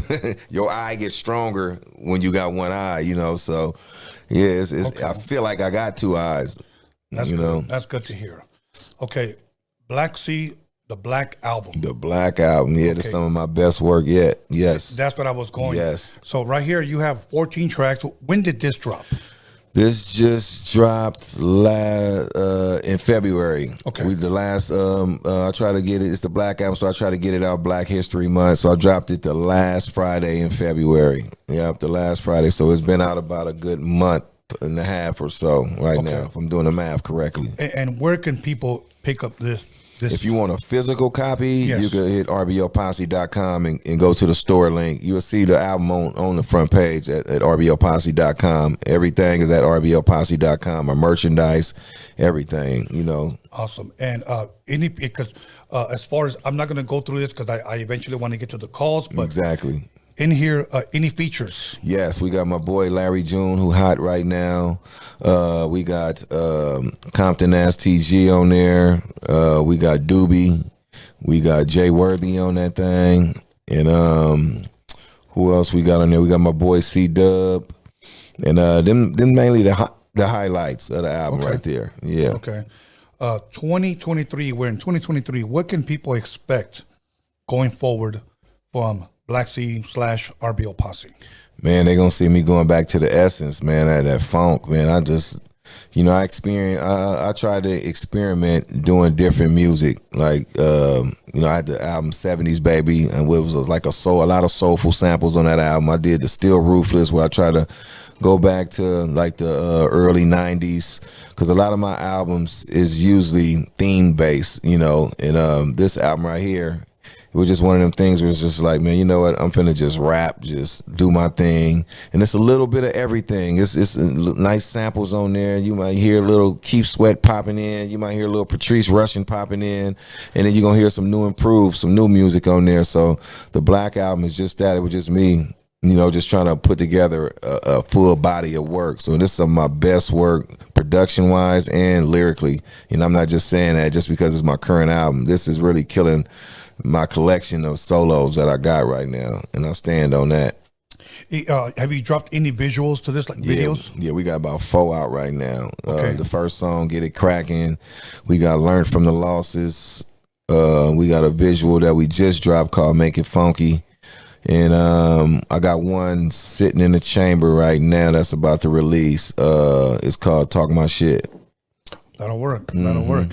And have you produced or are you producing anything for any artists like now? Nah, I done stopped producing, man. There's so many producers out right now, and they so dope. I don't even waste my time no more, man. I'm more focused on lyrics and just trying to stay in my bag writing. You know, I dabble with it, but I don't let nobody hear the stuff. I just do it just out of love, but I ain't trying to be a producer out, you know, selling beats and producing an album. Nah. Yeah. Yeah. And after all of these years, man, it's been over 30 years. Okay. Right. How do you feel still going out to rocking shows, man? Love it. I love that part. That's the best part. You know, interacting with the fans and letting them tell you the stories. Like, man, my uncle played to me, all my aunties and this and that, and they used to gangbang to your music, and they raised me on it. Man, I love hearing them stories. That's what keep me motivated. You know, that's what keep me out there, going out there and actually touching the fans and speaking to them. And we ain't the type that get on the stage and go backstage and, you know, act all uppity and leave out the back door and go to the room. No, we get out and we go in the crowd to take pictures. We campaign. You know, we interact with all of them every time. You know what I mean? And shout out to my boy George at Curious. He said, bro, that's one thing I love about y'all. He said, I already know y'all don't want to get ushered out the back. Y'all finna go to y'all in the crowd. You already know. We go out, we mingle and hang out, man. So when you see us, hey, we taking pictures. You know, we signing autographs. We keep that Sharpie nearby. You know what I mean? Absolutely. Yeah. And let me say this to some of you artists out there that don't do that. You guys don't realize that many times your fans have paid and have came to see you and then possibly keep your lights on. Too. Yes. Keeping your lights on and wishing they can meet you. Exactly. And a lot of times, a lot of fools act high post. They just want to leave. They want to act all important. Yep. Let me tell you something. You not only do you win over a fan but you win over a fan even more. More, man. They rock with you forever. When they see that you really humble and down to earth, they love that. You know what I mean? Because one thing you would hate is just to run into somebody who you respect and love and they acting like a bitch, acting all uppity. And, you know, you're like, damn, man, I really respect it, bro. Now, you know, he acting like a sucker. He don't want to stop for a hot second and sign my autograph. And, like, now I don't like him no more. You know what I mean? I'm ready to go burn this whole catalog I got at the house. You get what I'm saying? Like, we ain't like that, bro. I've known a lot of dudes that I DJ'd for that I'm like, hey, big dog, you know, they want to come meet you. Fuck them. And they said that where the fans have heard. Exactly. And me being that guy being my friend, I'll be like, hey, you know what? He's just having a bad day. Hope you can forgive him or whatnot. I shouldn't even have to say that shit. Exactly. At all, man. But I'm like, bro, he just wanted a fucking picture. I don't give a fuck. And I'm like, first of all, bitch, slow the fuck down. You don't talk to me like that. Exactly. You know, so. Yeah, I had to wring their motherfucking neck. Bro, I don't understand it. I mean, I love that energy I get from the fans, man. I don't know. I don't understand them. And I guess a lot of them is just a check to them. They just come, let me rock out, get that bag, and I'm gone. But they don't realize, man, how that just your fan, they stay with you forever, man. You know, especially when you got a loyal fan base. Like, we know we got a big Latin fan base. They fuck with us heavy. And we embrace that. You know, we know our demographic, you know, and man, it ain't nothing like going out there and hugging and shaking hands and taking pictures, man, and doing it respectfully, and they doing it respectfully. You know, as long as you ain't got nobody coming up drunk and then you got to kind of like stand your ground, that's different. But when they respectful, man, go on and take that picture, you know? I mean, it ain't gonna hurt, you know? No, you're absolutely right, bro. One of the last times that I was out, and I'm saying this for fans that are listening, this is the last thing that we want to hear. I won't mention where I was at. This one guy comes up to me and he goes, hey, man, I'm a big fucking fan, blah, blah, blah. Cool, man. Thank you, bro. I greatly appreciate it. Much love. We took a picture. You know, I brought your album. I signed it. Okay, cool. About 2 hours later, now he's fucked up. Right. Now he comes back. Hey, homie, did I tell you where I was from? And now they're on some gangbanging shit, bro. I'm like, bro, please. Now that's different. Yeah, don't that's go different. There. So, anyway, so here's what we're going to do. We're going to go ahead, Alex, I'm going to go ahead and connect, okay? And then we're going to take some phone calls. We're going to do it. Okay, let's see. Let me know when I'm connected. Okay, cool. All right. We're going to go ahead and put the number up on the screen. Let's go ahead and take these phone calls. Okay. And whatever I didn't ask, I want you guys to ask, because I know a lot of Tony, you didn't ask them. I give you guys an opportunity to be a part of the show. Okay. So hold on 1 second. Okay. Give me 1 second. You know, while I'm doing this really quick, Alex, do you have that? I know I gave it to you guys. That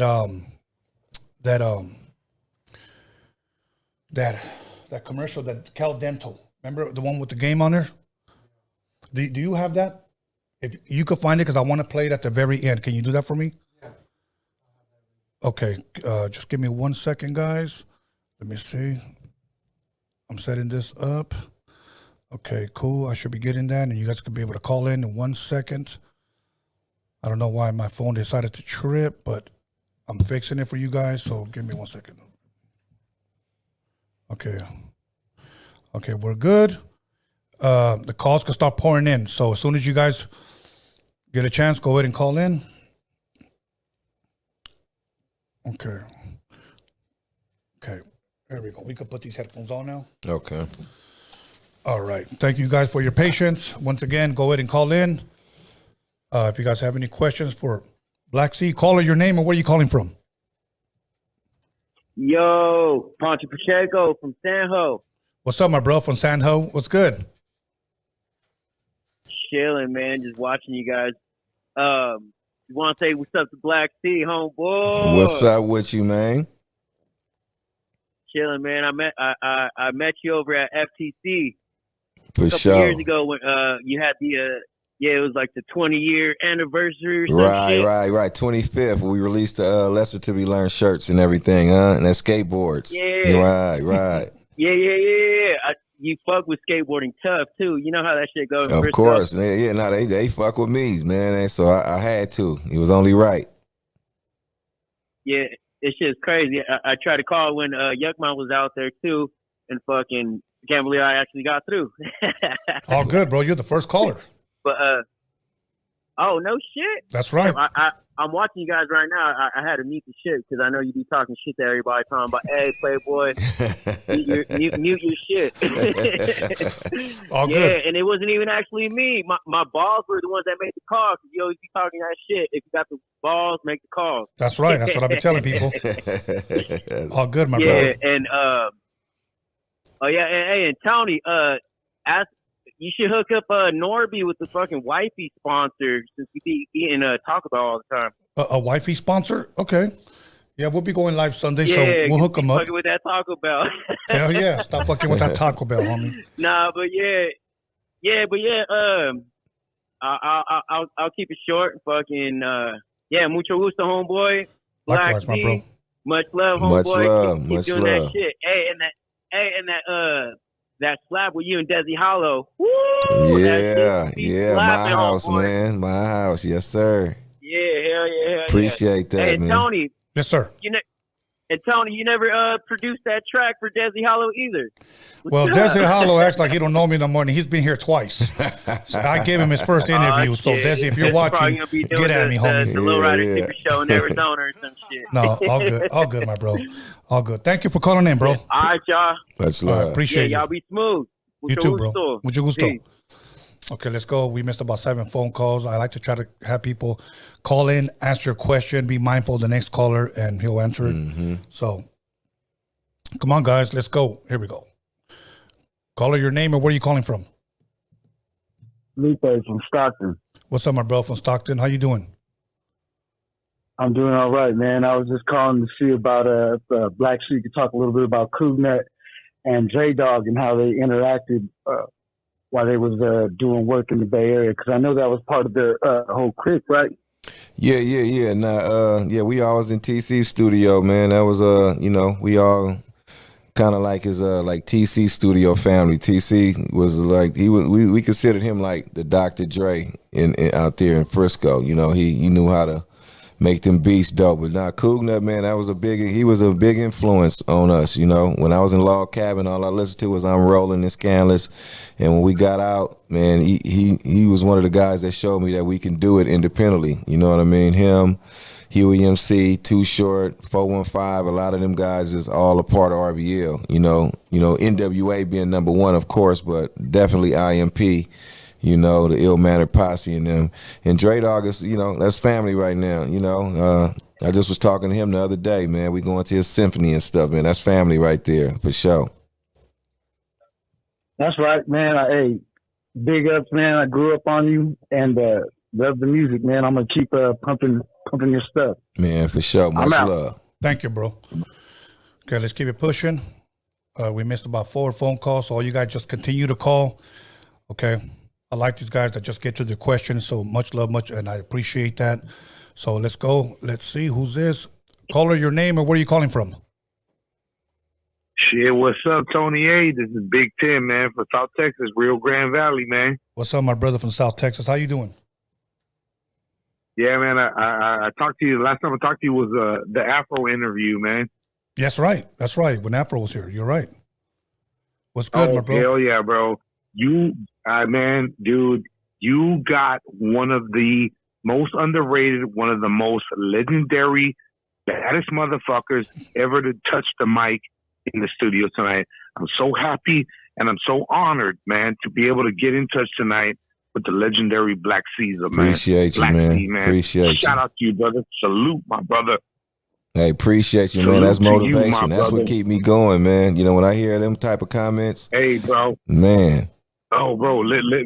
You don't remember me, man, but I had your phone number years back, man. I promoted the City of God for you down here in the Rio Grande Valley, man. Oh, okay. Yeah, City of Gods, man. Yeah.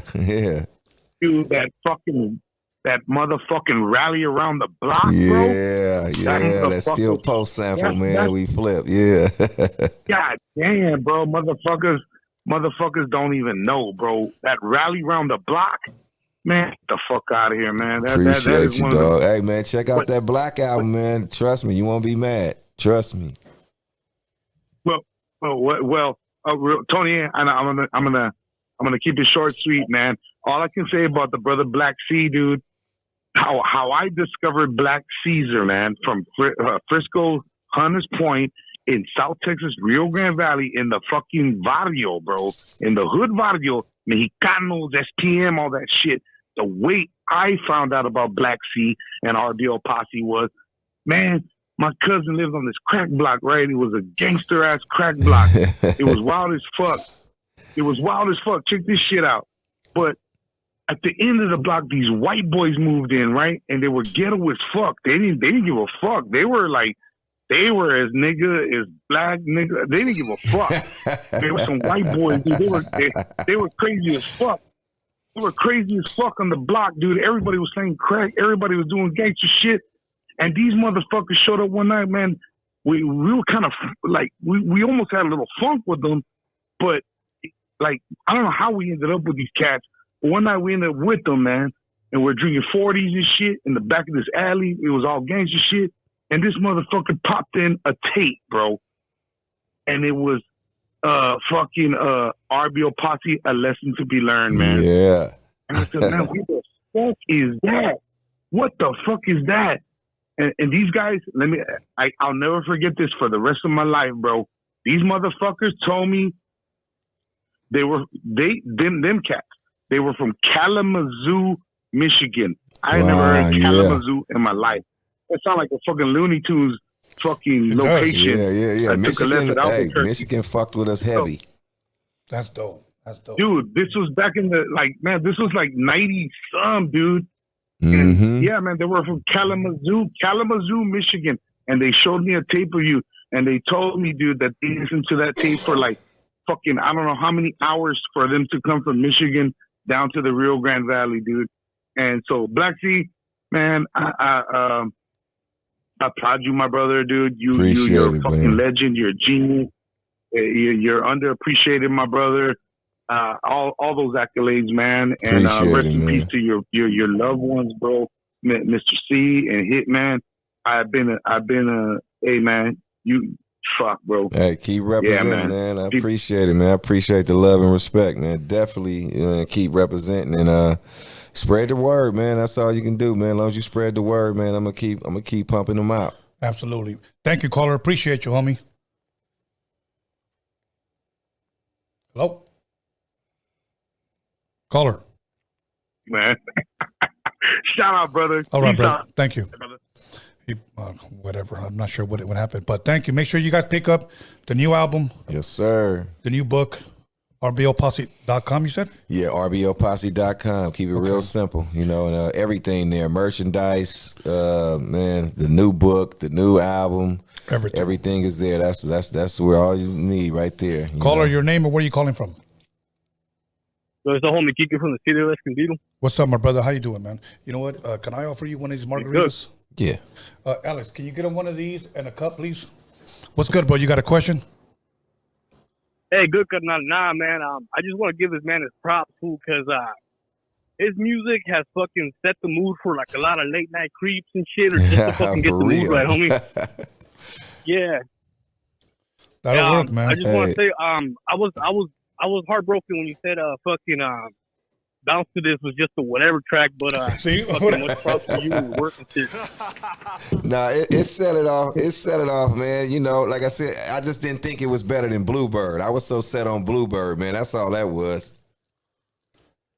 Hey, no bullshit aside, though, homie. Fucking kill that motherfucking Bluebird, homie. Yeah. Bluebird, I just felt should have been the lead-off single and had the video to it.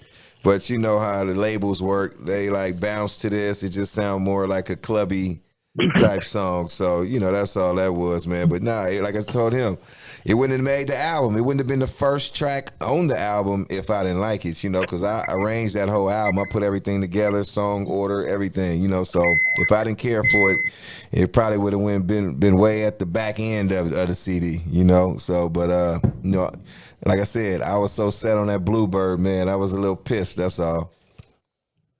Nah, man, hood classic regardless, dog. And I want to thank you for the time of taking my call, man. You guys have a good one, dog. Hey, much love. All right, my bro. Thank you. Okay, let's see. Let's keep these calls going. We only got a few more minutes trying to get everybody in. So let's, here we go. Caller, your name or where are you calling from? Hello? Yes. It's Bear Boy from Wilmington. Oh, It's shit. Bear Boy, Wilmington. How you guys doing, Brown Boys? What's up? You got a question for Black C? Yeah, I got a question. You guys are drinking Bud Light? What's that? I can't hear You you. guys are drinking Bud Light? Nah, No, not drinking Bud Light. You guys are, no, I think I was drinking Bud Light right there. Oh, I'm going to ask him a question about Vanilla Ice. Can you guys collaborate and listen real quick? With Vanilla Ice? Yeah, well, how about Vanilla Ice? He was winning Grammys. He was like top of the world, one of the best rappers back in the 90s. I actually know why Chuck Knight wanted to kill him. He said, who want to kill him? Suge Knight. Now I know why Suge Knight wanted to kill him. Oh, Suge okay. Knight. Okay. You funny, my guy. He was winning Grammys. He was #1 rapper. He said, my guy, it's supposed to be a girl. Huh? It's supposed to be a girl. That's a girl? Yeah, it's a girl. Oh, my bad. This Bear Boy. Oh, good. So you got a question or? I love Brown Boys. I heard you guys are drinking Bud Light. It tastes good. Nah, not Bud Light here. No, we don't drink Bud Light. No, we leave that to the You other guys don't drink Bud Light? No, to the community. We leave that to the community. So, Right. so all good. You got Much love, my girl. All right. Cool. Thank you. All right, let's go. Come on, you guys, call in. Here we go. Call her your name and where you calling from? Dan, San Jose. What's up, my bro from San Jose? I was just got a question for Black C. Yes, sir. Did Mr. C and Black C stand for the same thing on the C? Nah, Mr. C, he was actually used his for his last name, which was Church. His first name was Kyle, which started with a K, but his last name was Church. So Mr. C came from Mr. Church. You know how they, in school, you call your teachers by their last name. That's where his name came from. Mine came from Black Chris. My name is Chris, Black C. I shortened it. I kind of explained it earlier. It was two Chris's on the block, a light-skinned Chris, and I was Black Chris. That's all. That'll work. Okay, thank you. And Much also, love. I grew up in the Bay Area, and do you guys feel like you guys could have got more push on the Bay Area stations? Yeah, we could have got more push. I think we'd have did big if we'd have lost Mr. C, and no telling where we'd be at. I think we'd be up there with Outkast and them, one of the biggest groups ever. We would have lost Mr. C because the formula would have stayed there. I'd have still been producing. We'd have still, ain't no telling. Sky would have been the limit. We had a big deal on the table, so we would have got our. Right now, I understand it. We lost people, and we gotta hit the reset button. I gotta work as Black C now. I'm just keeping the torch lit for RBL, but I'm a solo artist now, so I ain't mad about nothing. I ain't disgruntled about anything. You just gotta work. That's all. All good. Okay, copy. Thank you. Much Thank you. love. Okay, let's see. All right, callers, let's keep it pushing. Let's go. You guys be calling when we got another phone call, and then you guys don't call when it's time. Here we go. Caller, your name and where you calling from? What's up, Tony? Hey, this is JR from the Bay. What's up, my brother? How you doing, man? Oh, I'm cool, man. Just kicking it, man. What's up, Mr. C? What's up with you, man? Rest in peace, Mr. C. Black C, though. Peace, Mr. C. Black C. My bad. Yes, bad. sir. Yeah, That's bad. all love, bro. Hey, I get that Hey, all the man, time.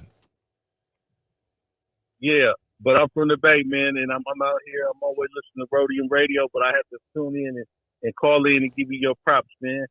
Appreciate that, bro. Thank you, my bro. It's all good. I had a question too, though. Uh-huh. I just got put on to Larry June a couple of months back, but I Right. found out that he did a song with y'all before he even had that beard way back in the day. So, like, did y'all discover Larry June? Did he come from RBL, the crew? Say it again. Did y'all discover Larry June back in the day? Nah, we didn't discover him. Me and his daddy grew up together. His daddy was one of the ones. He was supposed to be on my first album cover, but he was MIA that day. But that was just a childhood friend. Me and his daddy grew up since we've been around each other since we was 2 years old, man. Same neighborhood. His building was next across the street from mine, and we just was playground friends who grew up. You know, that was just my brother from another mother, so that's why, you know, I call Larry June nephew. But his daddy discovered him and put him in the music and got him out and got him going, and he just, you know, wanted my blessing. And I just tried to do what I could early on and put him on a couple songs, and he went and changed the style, blew up, and came back and got on. And, you know, he got me motivated to get back out there again. That's all it was. Yeah, that's what's up. Yeah, that's what's up. Thanks, man. Much love, bro. Thank you, caller. Okay, let's keep it pushing. Let's see. This is the first time I've tried this margarita one. Somebody recommended it. What do you think? It tastes a little watered down. I probably need to throw a shot up in there now. That's what I thought. That's what I thought. That's what I thought. You know how you have a drink and you freeze and then it thaw out and it's kind of tasty, but it's cool. You want him to bring you your bottle? Yeah, we can do that. Okay. Bring him his bottle and his shot glass is right next to it. I don't need a shot glass. I'm just dump it in a little bit. Caller, your name and where are you calling from?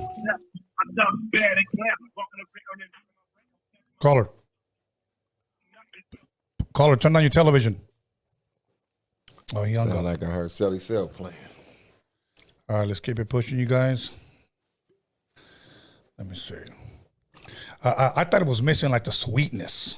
It's watery. It got like a water taste to it. It's kind of watery. Caller, your name and where are you calling from? Caller. From Bell Gardens here in the LA area. Oh, what's good, my bro? From Bell Gardens from the LA area. Yeah. Can you hear me? Yes, sir. All right. First thing first, I want to say rest in peace to Hitman and Mr. C. Absolutely. Yes, sir. And yes, I also want to say, I want to give my flowers to Black C. He's a true West Coast pioneer, and I've been a fan since 1992. Appreciate First day you. he dropped that album. Appreciate you, we go back from the in and out. Man, I go way back from the in, the minute roster with IMP, with Totally Insane, at Capone, the OG Mac 10. Yes, sir. Not only that, with Pooh Man, and IMP, rest in peace, Cool Nut. Yes, sir. Man, much love to you. I'm gonna keep the 1,000, Tony. Every time he makes concerts, he always shows love to the fans. Absolutely. Always takes time to take pictures. Yes, sir. And I appreciate that. I've seen him a couple of times. You know what? Every show that I have attended, I've taken a picture with Black C in his camp. Appreciate you. And that's all love right there. Yes, sir. You know? Yes, sir. And yeah, man. You probably don't know who I am, but I attended to the Michelada. Oh, yeah, the Michelada Festival. Yeah. That was dope. Okay. Yeah. So just wanted to give my flowers to Black C, true West Coast pioneer. Not only that, man, he's one of the top 5 artists. Appreciate and he's an underrated artist that nobody mentions, Black C. And he has done a lot to the game. Absolutely. You know, every album that drops is fire. Appreciate it, man. Hey, that keep me motivated, good man. work, hey, most definitely, man. Good work, and y'all got love for RBL Posse. Appreciate you, man. Thank you, my brother. Greatly appreciate it. And that's why he's here, to get his flowers. Yes, sir. Okay. Appreciate that. Let's keep it pushing. We got maybe 15 more minutes, and then it's a wrap. Okay. Caller, your name and where are you calling from? Oh, yo, man, this your boy UEMC, man. Calling in from Frisco, my man. guy. You know what I'm saying? I'm like, yo, man, what it do? Hey, man. Hey, one of the big dogs from Frisco, man. One of the first, man, pioneers. You know what I mean? Man, appreciate you. Yeah, I'm calling in, giving my respects, man. You know what I'm saying? I see you busy on a lot of new shit, man. Yeah. I was like, man, you know, I'm about to get with you on something, Black. You already know, bro. All you got to do is, hey, just reach out and say you need me, man. You know, it's all love, bro. All you got to do is shoot it my way. I got you. Yes, sir. Yes, sir, man. Keep doing what you're doing, man. I just wanted to salute you, man. Hey, and, much love. You know, let's bring this Bay Area favorite Black back to the prominence, man. You know, let's keep pushing this Frisco line. I mean, you already know, man. You see me, man. I'm out here. I'm working. I'm activated. Yes, sir. Yes, sir. Man, one love, bro. One love. Thank you, my brother. Okay, let's keep it going. Let's see. Like I said, we got a few more minutes, you guys. Okay. Caller, your name and where are you calling from? Hey, Tony A. What's good, my brother? Hey, how you guys doing? C Black and Tony A. Black C, homie. Yes, sir. What's good, my Hey, brother? so I'm Pascual calling from Santana, and I just want to say I'm pretty much saying something different compared to everybody that's calling in. I would like to tell Black C, do you know that SPM? I mean, not SPM. Shit, I'm tripping right now. Not SPM. Slow Pain copied the song Bluebird. Oh, do he you did? know about that? Nah, it's a lot of people that remade my songs, man. But I appreciate them. I don't, I don't mind that. I love it. I got some diehard fans who might not like it. From what I remember back in the days when I was young, I believe that Slow Pain was the only one that copied that. He made the song Raider Nation, which is, because he went for Raiders. I know you go from San Francisco. Yeah, of but course. He went for Raiders, and he made a song, Can I Kill It? Raider Nation, Can You Feel It? Okay. Hey, that's nice. I ain't mad at him. Whenever you get the chance, big dog. Yeah, whenever you get the chance, big dog, if you could hear it, man, it's a good song. Okay. Shit, I mean, I ain't mad at it. Hey, they remake a lot of my songs, man, and I love it. I ain't mad at that. Like some artists might not want their stuff touched, but I don't mind it. All good, my bro. Yeah, for sure. And second question. I would like to know, I mean, I don't know if you're making music no more. I haven't, Got a new album out right now. New album out, man. The Black Album, man. You got to just search Black C. The Black Album is on all platforms right now. Check that out. I'm gonna look it up, bro. But I would like to know, man. Chicano rap is a different game. I understand it, but I would like to know if you would be able to connect with yourself with Little Rob. What do you think? Man, I would love to. That'd be dope.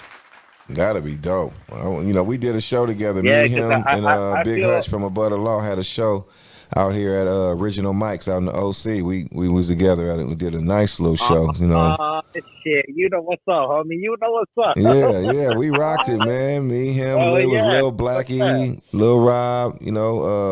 Big Hutch from Above the Law. Yeah, we had a nice little lineup, man. Spice One was there too. Dope show. Right. We chopped it up. I would love to do. Man, he big. He big dog, man.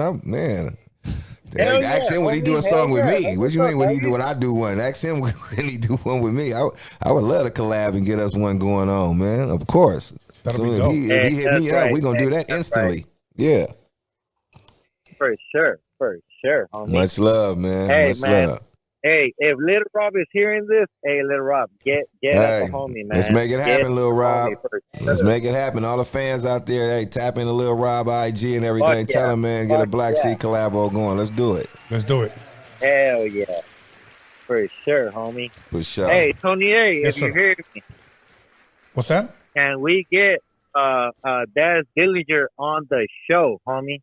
Okay, look. Before COVID, I had a lot of those guys booked, bro. Sugar Free, Dub C, MC8. And when COVID hit, they all canceled. I just haven't been able to get in contact with them again. But I am going to see them because I will be in Bakersfield at a show. And I'll announce it where I'm going to be at. But you know what? Man, I'm definitely trying, bro. I'm definitely trying. And you know one thing? Go ahead, bro. Go ahead.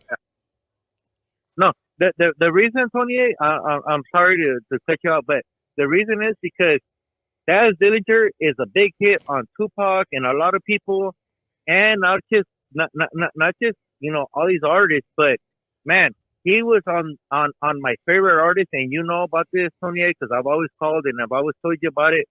My favorite Chicano rapper is Night Out, and Daz Dillinger was with Night Out. Dope. That's dope, bro. And not just Daz Dillinger. The other homie, Corrupt, and what's his name?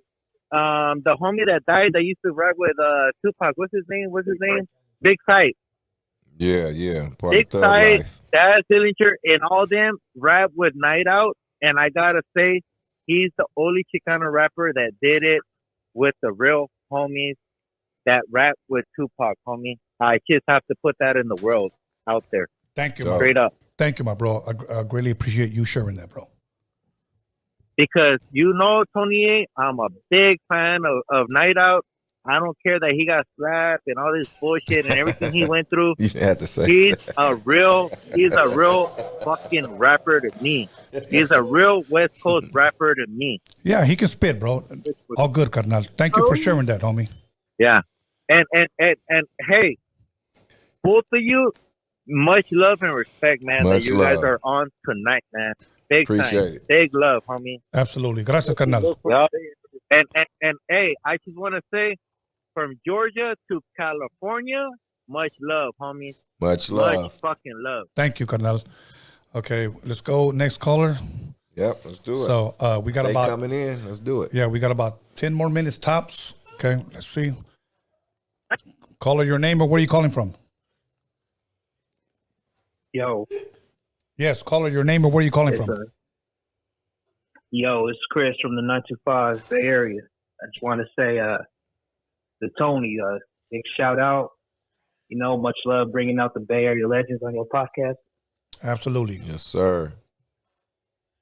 Yeah, My question 925. is That's for where I stay Black at. C. Yeah, what's up, baby? Do you ever think that, like, all your work and all your music, all your talent was ever, like, probably one of the most discredited, like you didn't really get enough credit from all the music you did? Because I feel like, fools from like the East Coast, like, 3-6 Mafia, they take all the credit for stuff that you did. You know what I mean? Like, Right. like horrorcore gangster rap. I think of horrorcore gangster rap. I think it's RBL Posse, Eazy-E, and Brother Lynch, Yeah. And I feel like, you guys don't get the credit. Why? Because y'all from the West Coast, y'all from California. I feel like, Yeah, I think it's because I ain't gonna say, like I said earlier, I just think it's because of the losses we took. That kind of put that stagnated the progress on all that. Just me losing Mr. C and Hitman, and so people don't speak when they talk about some of the best groups that came out, or even just in Bay Area, just Bay Area in general. They don't mention us a lot of times, but the fans do. One thing I will say is we got diehard fans who speak up for us, like you. Y'all, when they get to having them talks, people chime in and throw our name out there like, what the fuck is y'all talking about? Y'all forgot about RBL. So, yeah, I just leave that up to the fans. I don't care. I just do music out of love, man. And just, I'm just carving out, my own little path and just creating my own little history. I don't worry about all the talks. That shit, man, you get distracted with all that. So, but the fans will let their ass know, that's all I care about. People like you gonna let them know, like, man, hold on. Y'all ain't giving props to my folks, y'all ain't mentioning RBL, so as long as you doing that, that's all I care about. That's good enough for me, bro. yeah, that's the naturalization of a positive attitude of a Bay Area native right there, And Yes, sir. whenever we just speak out, we just do our thing, man. We just seem to get a lot of hate, Like when I see all the current rap game nowadays, it seems like they're taking notes from the West Coast, specifically the Of Bay course. Area. I feel like a lot of beats and like East Coast, like North, South, they all sound like they're from nowhere now, like other than California, Exactly. So that's why I consider RBL as if anything, top 5 groups of the West Coast. I consider you guys as top 5. Appreciate that, man. Appreciate it. Yeah, it's an honor to speak with you, bro. You'll always be a part of my childhood. Man, just keep spreading the word and keep supporting, man. And that's it. That helps right there, Yeah, I'm gonna check out your album tonight for sure. Okay, do that. Thank you, my Right bro. on. Shout out to Tony the Wizard. Thank you, my bro. Okay, I got to make one phone call because this guy is a part of our show, and I know he's a big fan of yours, so I got to call him. Let's do it. Okay, you guys give me one call. You guys give me one call. We definitely got to talk about that show we got tomorrow, too. Yes. Let's plug that. Yo. Hello. Yo. Yeah, caller, your name and where are you calling from? This is motherfucking Marvelous motherfucking Inc. What's good, my bro? What's up, bro, man? I wish I could be there, but I got my kids with me, man. I'm missing out on meeting, a legend in the game. Appreciate I want to it. give, Blackie, man, props, homeboy, props. Hey, appreciate that. And a big blessings and rest in peace. Nothing but love and respect to your fallen comrades. Yes, sir. Hey, homie, like we've been banging out to your music, bro, out here in East LA since you guys came out, bro. Like, man, I can't even tell you the stories I got with your songs. I already know, man. Hey, we're gonna keep that between us. Yeah. I already know. I hear the stories all the time, man. Hey, trust me, I already know. I know. I appreciate it too. Hey, yeah, but hey, it's good to see you, still doing your thing. All love and respect. I'm sure you got that in almost every neighborhood that you visit, bro. And hey, blessings on your journey, homie. It's good to see you, bro. For sure, man. I never get tired of it, man. Hey, when I hear that, all it do is it put the battery in my back to keep going. You feel me? So I love it, man. Keep representing and keep spreading the word, man. And I'm gonna keep delivering. Yeah. Hey, you ever need some ink? Get at Tony. He's got my information. I got you on some tattoo work, bro. Yeah, I need to get back in. I got a lot of unfinished business, man, on the body, That'll work. That'll work. I got you. Hey, thank you, Tony, for taking my call. All good, carnal. Muchas gracias. All love. All right, homie. Okay. He hosts the show with me called Conversation with Marvelous. But okay. So I had to call him. Okay. Caller, your name and where are you calling from? Back on the scene. Crispy and clean. Hey. 17s, yeah. Like catch your butt. You fucking with a brother, crazy like Chuck. Yeah. What's up, my brother? How you doing, man? I'm good, man. This Blur's Local, Southeast San Diego. Calling in to say what's up to Black Suit. San Diego in the building, bro. San Diego is in the building. Yes, sir. All day, every day. Hey, Black Suit, you a legend, man. Keep doing your thing, man. Keep bringing them bangers to us. Hey, appreciate that, man. Hey, just keep spreading the word in your area, man. I ain't been to San Diego, man, since like 93, 94, man. Hey, we need to come on, bro. Gotta spread the word, baby, down there, so I can get down there and rock some stages down there, man. We gotta tap back into San Diego. Yes, sir. You gotta pull up. We'll be waiting for you, man. Hey, much love. See you here, man. RBL for life. Appreciate you. Much love. Much love. Thank you. We're gonna take 2 more phone calls and it's a wrap. Let's go, you guys. 2 more phone calls. Who's going to be the next caller? And after that, we'll call it a night because I'm going to drink a little bit more. Yes, sir. Hell yeah. So, all right, let's go. If not, I'm going to wrap it up. And shit, I'll start making calls. So, you guys were calling right now. So, come on, let's keep it pushing. Here we go. Yeah. Caller, your name and where are you calling from? Hey, this is Spencer from the city of Sacramento. I got 1 question for Black C and 2 questions for the homie Tony A. the Wizard. Ah, shit. Let's go. Hey, Black C, I just wanted to ask you, I'm sure you've heard about it before. I know it happened about 3 months ago. I think it was early January, but did you hear about the homie Layla from NWA passing away unexpectedly? Say it again. I couldn't hear you. Layla from NWA. Yeah, right. Yeah. Mm-hmm. Yeah, I heard something happened that was unfortunate, so I just wanted to ask that. Mm-hmm. Yeah, I heard about it. Yeah, I heard about it from something another person posted, but anyway, Tony, you there? Yes, sir. Okay, hey, Tony, I got 2 questions for you related to the show, kind of. First question, you were talking with Black C earlier. So I know you've been in contact with him recently. So when will the doc from NWA be on the show? Oh shit! Well, I still have to get a date.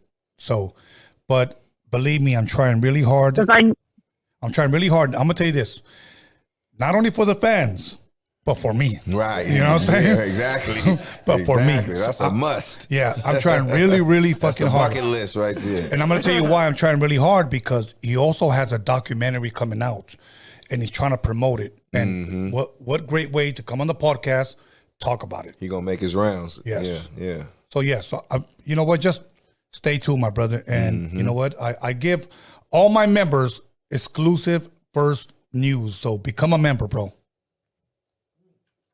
Okay, and Yeah. Thanks, man. I stay tuned all the time, and I think Doc lives in Dallas, Texas. But anyway, thank you all. That's it. And shout out to Black Sea. I'm a huge fan. Appreciate you. Grab that new album. All good. Thank you, Carnal. Appreciate you, homie. Okay, last caller. That's it. The last caller gets to go out to Taco Bell with my boy Norbert, and he'll buy you Burrito Supreme. Okay, come on, caller. One last one, and then it's a wrap. Okay, because I really want to start drinking. Right. Okay. You know what? If not, let me see. Okay, here we go. Last call. Last call for alcohol. Caller, your name or where you calling from? Orderly. Hello, Tony. What's up, Black Sea? What's up with you, man? Hey, I just subscribed to your YouTube channel, so I'll be commenting and posting on there. But I want to let you guys both know for sure. And but I wanted you guys know that I fools Deep Throat Bud Light bottles.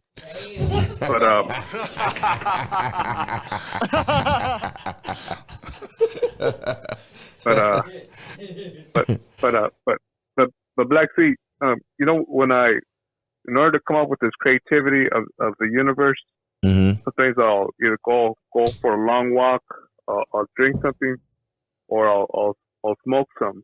But for you to get in touch to I don't know what you would call that source of creativity.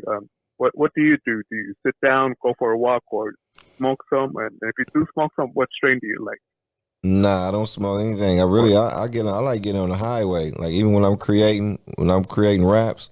Yeah. I don't know. It's just something about me driving, getting on that highway, man. I like getting on the freeway and just be driving, or I might just go sit somewhere at a park somewhere. Just I don't know. I write better in the car than I do just sitting in my studio writing. I got to get out. I feel claustrophobic in that studio. I got to get out and see things, see cars moving, people interacting, and it's just something about me driving around. And that'll start coming to you. It just comes to me, So that's what I do, man. That's what ignited right there. Yeah. All right, and one more thing is that Black Sea, I look at your the album cover of your old on a CD, and listening to your music while growing up. I just want to let you know that it should become timeless even with your newer stuff, because it inspired my creativity. Appreciate in that. the digital world. Yes, sir. So you just keep on going, stay strong, keep focused, man, because you just keep on echoing, through, especially now with YouTube and all these channels. But for sure, I'll be checking out your YouTube channel. Yeah, you got both of them, the RBL Posse and the Black Sea. I just subscribe to the Black Sea one right now. I don't know if the RBL Posse. is signed to. RBL Posse one too. We're gonna be adding new stuff. Cause what we doing is on the RBL Posse, we finna do a lot of animated videos to a lot of our old stuff, and I'm running into a lot of creators, who creating animation and 3D animation and all that. So we finna be waking up a lot of our old classics and bringing Mr. C alive through animation and everything. So subscribe to that channel too. Hell yeah. But the Black Sea is all the current stuff though. That's where all the new stuff gonna be on that Black Sea channel. Orderly. I'll be doing that. And then just be careful if you do shows in Texas, because Texas fools start mosh pits at Taylor Swift concerts. But,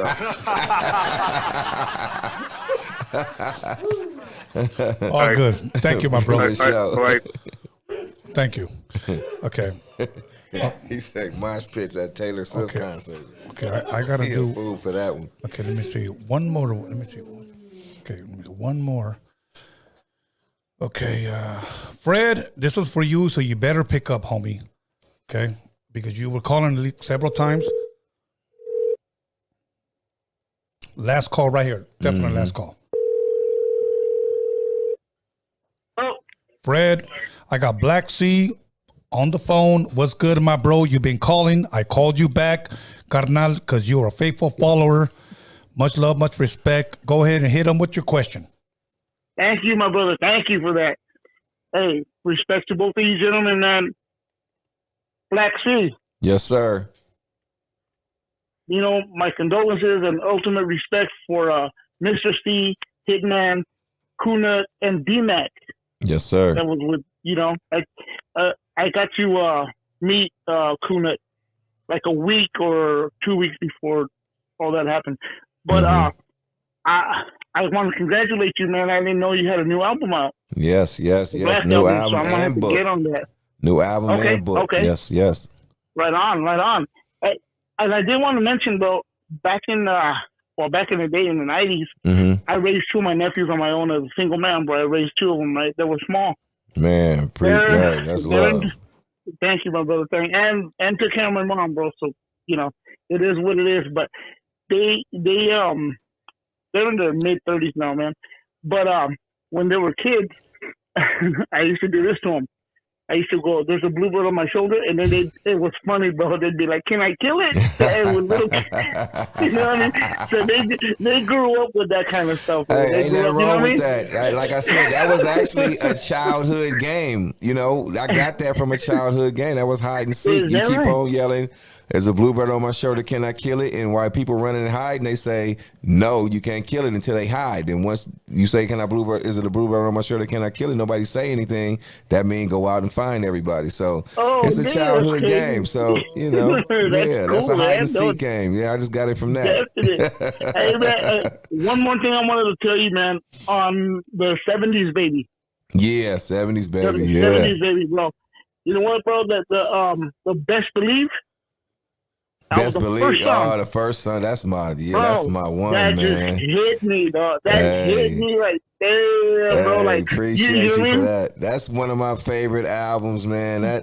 That album, this new album, the Black Album, my Still Ruthless album, and that 70s baby, man. I just can't even pick which one I like the best, but that Best Believe is one of my top 5 songs, man, that I done out of my solo stuff that I done did, man. I'm glad you like that. No, yeah, man. You could feel that right away from the beginning, bro. Exactly. Right away, and you know what? And those of us that followed you since from the beginning, all that, right? Yeah. So definitely, they can hear the but pain in that song right there, big time, bro, big time. I had that on repeat for a while before I even got to listen to the rest of the album, bro. Hey, appreciate it. Yeah. No, definite. But you know what, man? I live out here in Southern California. I know you did a show out here a while back, quite a few years ago. Mm-hmm. I was out of town. I was in New Mexico, and I drove into town that day. I saw you standing outside from the show where you were at, and you were with the crowd, bro. Oh yeah, I'm always mingling, man. I love my fans, man, and and they protect me at all costs, and man, they. The energy be lovely. So, I don't see how people run from it. The energy is just, man, it's just captivating, man. It's addictive. I love it. So, man, you're going to always see me in the crowd. No, definitely, bro. Definitely. And I wanted to stop, bro, but I was already on the road for 16 hours. I just wanted to get home, bro. Right. Ain't nothing wrong with that. Sure. Hey, but you know what, man? Tony, thank you for calling, man, for taking my call. Thank you, my bro. And Black Sea. Man, my utmost respect. Keep doing what you're doing, man. We're out here. We got you, bro. We got you. Appreciate it, man. Have a good night. Appreciate all right, it. man. Much love. Much love. All right, let's go ahead and kill this. We're good. Yes, sir. Actually, we're done. Yes, sir. Just have one last question, and it's going to be a tough one for you. What's up, my bro? Question, and we got to plug the show for tomorrow. Yes. Let's do that right now. Yeah. Let's do that right now. Let them know we out this way. Okay, everybody. First and foremost, while he's looking for the information, tomorrow he has a show. So if you want to see Black Sea live and hear all the motherfucking classics, pay attention. Hey, we're going to be at Keeping It Old School Night tomorrow, April 22nd. And we definitely going to be at 205 East 2nd Street in Pomona, California. We in Pomona. So come through. It's Keeping It Old School Night. RBL Posse, all the classes. We're going to keep it old school. We're going to do a little new school, but we're going to keep it old school. And as we at Fuego, Cocina, and Cantina. That's 205 East 2nd Street, Pomona, California, man. Come see us. Make sure you guys show up tomorrow. And if you guys want a picture, autograph, whatever. Hey, don't be shy. Is any of this stuff going to be available tomorrow? We throwing out some No Bammer hats. We throwing out a couple CDs. We gonna have all of it. It's free. You know, we ain't charging for nothing. We frisbeeing it out, and you know, while we on stage, man. And he blessed me with this hat. It says, "Don't give me no Bammer." Okay, here's what I'm gonna do. We have a show here called Smoking with the Wizard, where people come in and just smoke weed. Okay? Is that right? Okay. Be Real was my #1 guest, and after that, what's that? Yuck Mouth came. Only right. Yeah. What's that? Chris the Glove Taylor, another legend, and my boy Julio G. Okay. And I'm gonna support the next Smoking with the Wizard. Okay. Because there's no Bammer on set. Can't have that. Exactly. Too much Zaza. Too much good. AKA that good going around. Give me 1 second, then we'll read the super chats. But first and foremost, I want to thank everybody that tuned in. Once again, go to rblposse.com, get the new CD, and pick up the book. Honestly, I always tell people, cheat on your phone with a book. Right. Too many people want to be on the motherfucking phone. Read a fucking book. Let's be old school for once. When they get through the first chapter, they ain't gonna be able to put it down. It's like those old Iceberg Slim and Donald Goins books, man. And this is a true story. This ain't fiction, you know. Yeah, you know what? First and foremost, I want to give a shout out to, like, again, Yuck Mouth was here, Spice One was here. Who else was here from the all family right there. Gold Toes, number one. Gold Toes, my guy. I gotta give a shout out to Gold Toes once again. Working on a project right now. Like we just had a lot of people from the Bay Area, so I want to thank. If I forgot you, you know, please forgive me, my bro. But I got love for the Bay Area, so thank you guys. Other than that, Big Dog, any shout outs you want to give? Anybody you want to thank? Yeah, man, just really the fans, man, you know, who keep us coming out here and working, you know, keep us being booked. And if you don't catch us tomorrow, man, you will catch us at that G-Funk Festival too. You know what I mean? I got to plug that. That's for May 6th. We're going to be out here at the Global Theater, I believe it's in LA. And we're going to be on that ticket with Sugar Free and all them, Second to None, Dove Shack, everybody. So yeah, it's gonna be a big show. Big Hutch and them, Butter Law, Yuck Mouth and them, the Loonies. Yeah, man, it's going down, man. So definitely catch us at the G-Funk Festival. And man, just shout out to fans, man. They number one. They keep us working. They keep me active. And that's pretty much it. One love to Mr. C. One love to HIT, aka Hitman. And we working, and tap in, rblposse.com. Follow us on all the platforms, Twitter and IG at RBL Posse. And yeah, we working, man. I'm working. You know what I mean? Yeah. Keep it pushing. Keep making that bag. Got to. Go ahead and give the live chats. Okay. But can I ask him a question real quick? Go ahead. Hey, what is your stance on people maybe using Chat GPT or artificial intelligence to write lyrics for their rap music? What? Have you heard of that? I ain't heard of that. No. Okay, there's a machine that writes that you could literally ask it to write you a song. How do it do it? What you say? I want a gangster song, and it just write it. It's an app. It's an app. So you write. Can you write me a rap song? But what kind of song is going to give you? You would give it a subject, and you would tell it what. So if you say, I want to talk about fucking bitches, it's going to just. Fucking bitch, yes. What? And it will do that. What is this app called? We got to pull this up and see. Yeah, if it's the only true. reason why we're bringing it up, because that don't feel right. How would you? I don't know. How would you recite it? Because Drake and who else? Right now there's that's another one that would mimic the voice. Yeah, now of they're the artist. mimicking the voice, but you could also ask it to write you lyrics. No, write you lyrics. Drake and somebody else released a song that the AI wrote for them. So you pick a topic. Use it? They released it. Is you serious? Like it would be like, AI, write me a club song talking about drinks and girls. And then it'll just read it. I don't believe. I got to see. As weird as it may sound, yes, bro. It's weird. They show it to him. Yeah, like no, he'll show it to you after.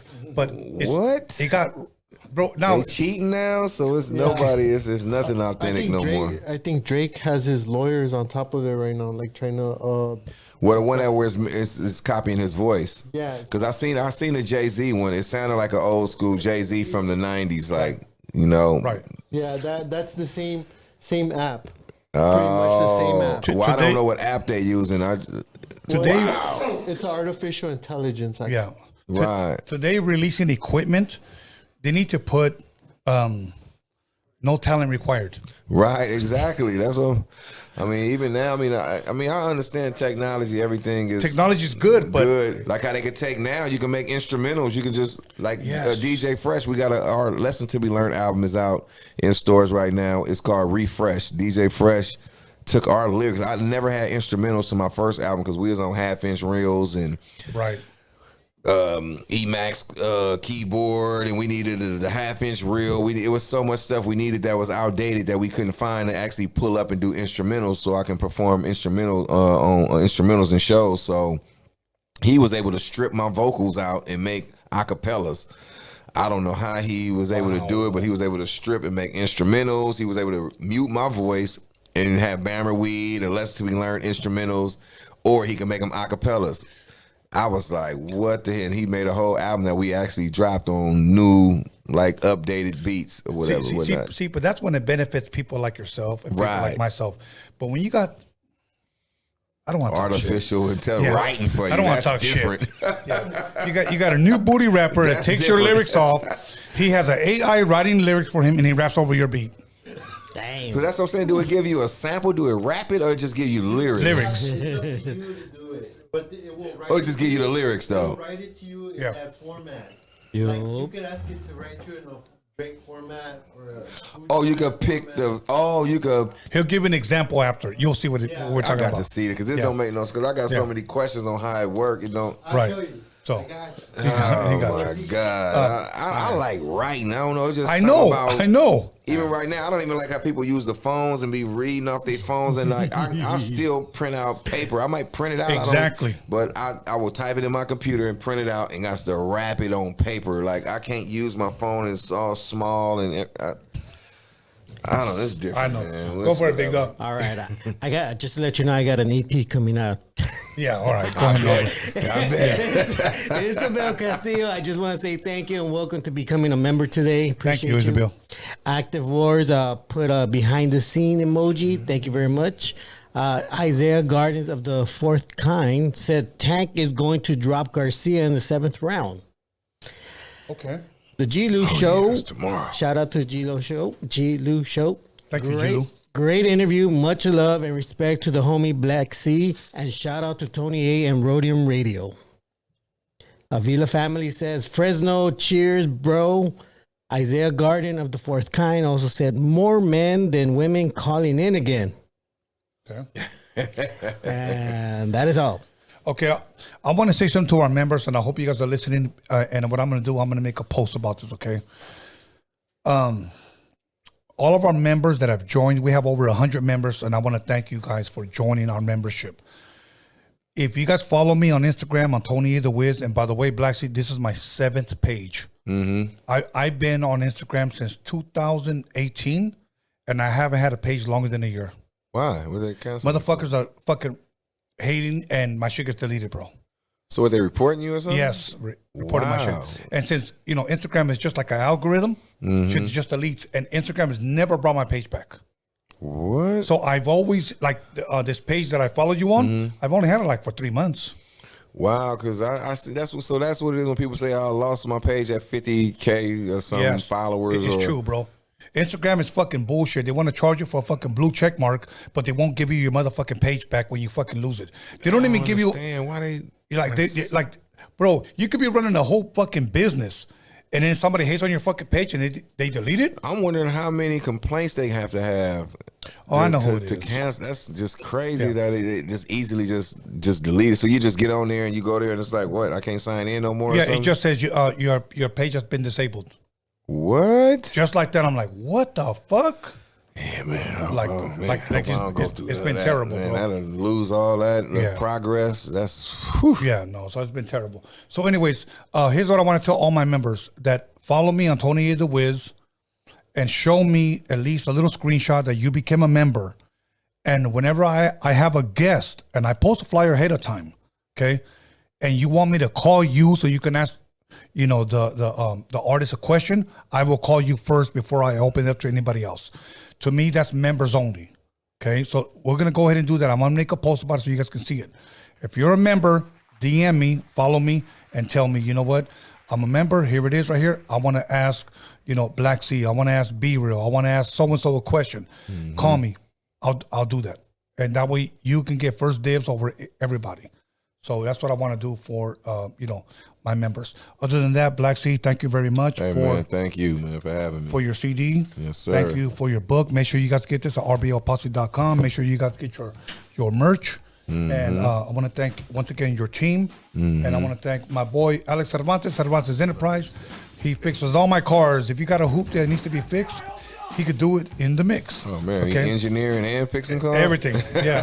Then I got my boy, News of Norby. He's a Taco Bell fiend. And oh, man, they go in and out. Yeah, exactly. Exactly. Hey, man, in and out. He loves Diablo sauce. And then I'm going to give a shout out to the Hip Hop Jedi, to my son, B-SKANLESS, and also to somebody, a part of our team, Marvelous Inc. that called in, or that I called him, and also to Magic Girl. Magic Girl's an artist from Bakersfield. I'm co-producing her record. We'll be working again soon. I'm going to tell you right now, Big Dog, pretty sure it's going to be hot. Pretty sure it's going to be hot. As soon as the shit drops, I'll be sending you a link so you can check it out. Send me a link, definitely. Absolutely. Yes, sir. Go ahead, Big Dog. You got another one? Go ahead. All right. This one came in last second. Cisco2269. I, B-Boy, Breakdance, just want to give Black C his props for keeping us moving and grooving. Yes, sir. And we are out of here Sunday. I'll see you guys.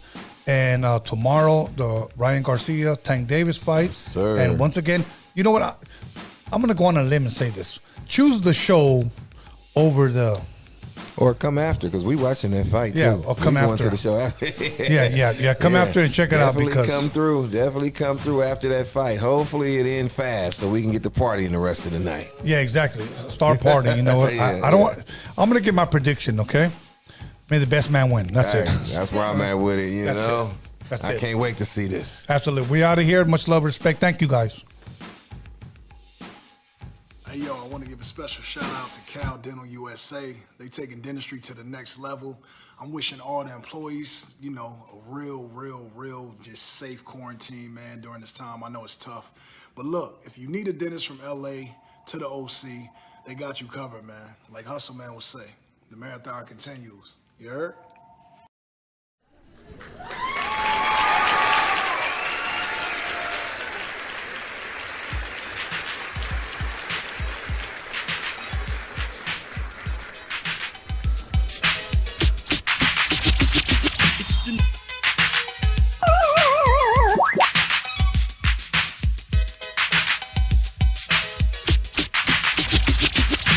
How the fuck am I funny? What the fuck is so funny about me? Tell me what's funny. Bullshit. Bullshit. You said so. It's all bullshit. All of it. Jesus, you're gonna kill that guy. But I'm all woman. Oh, shit. Shit.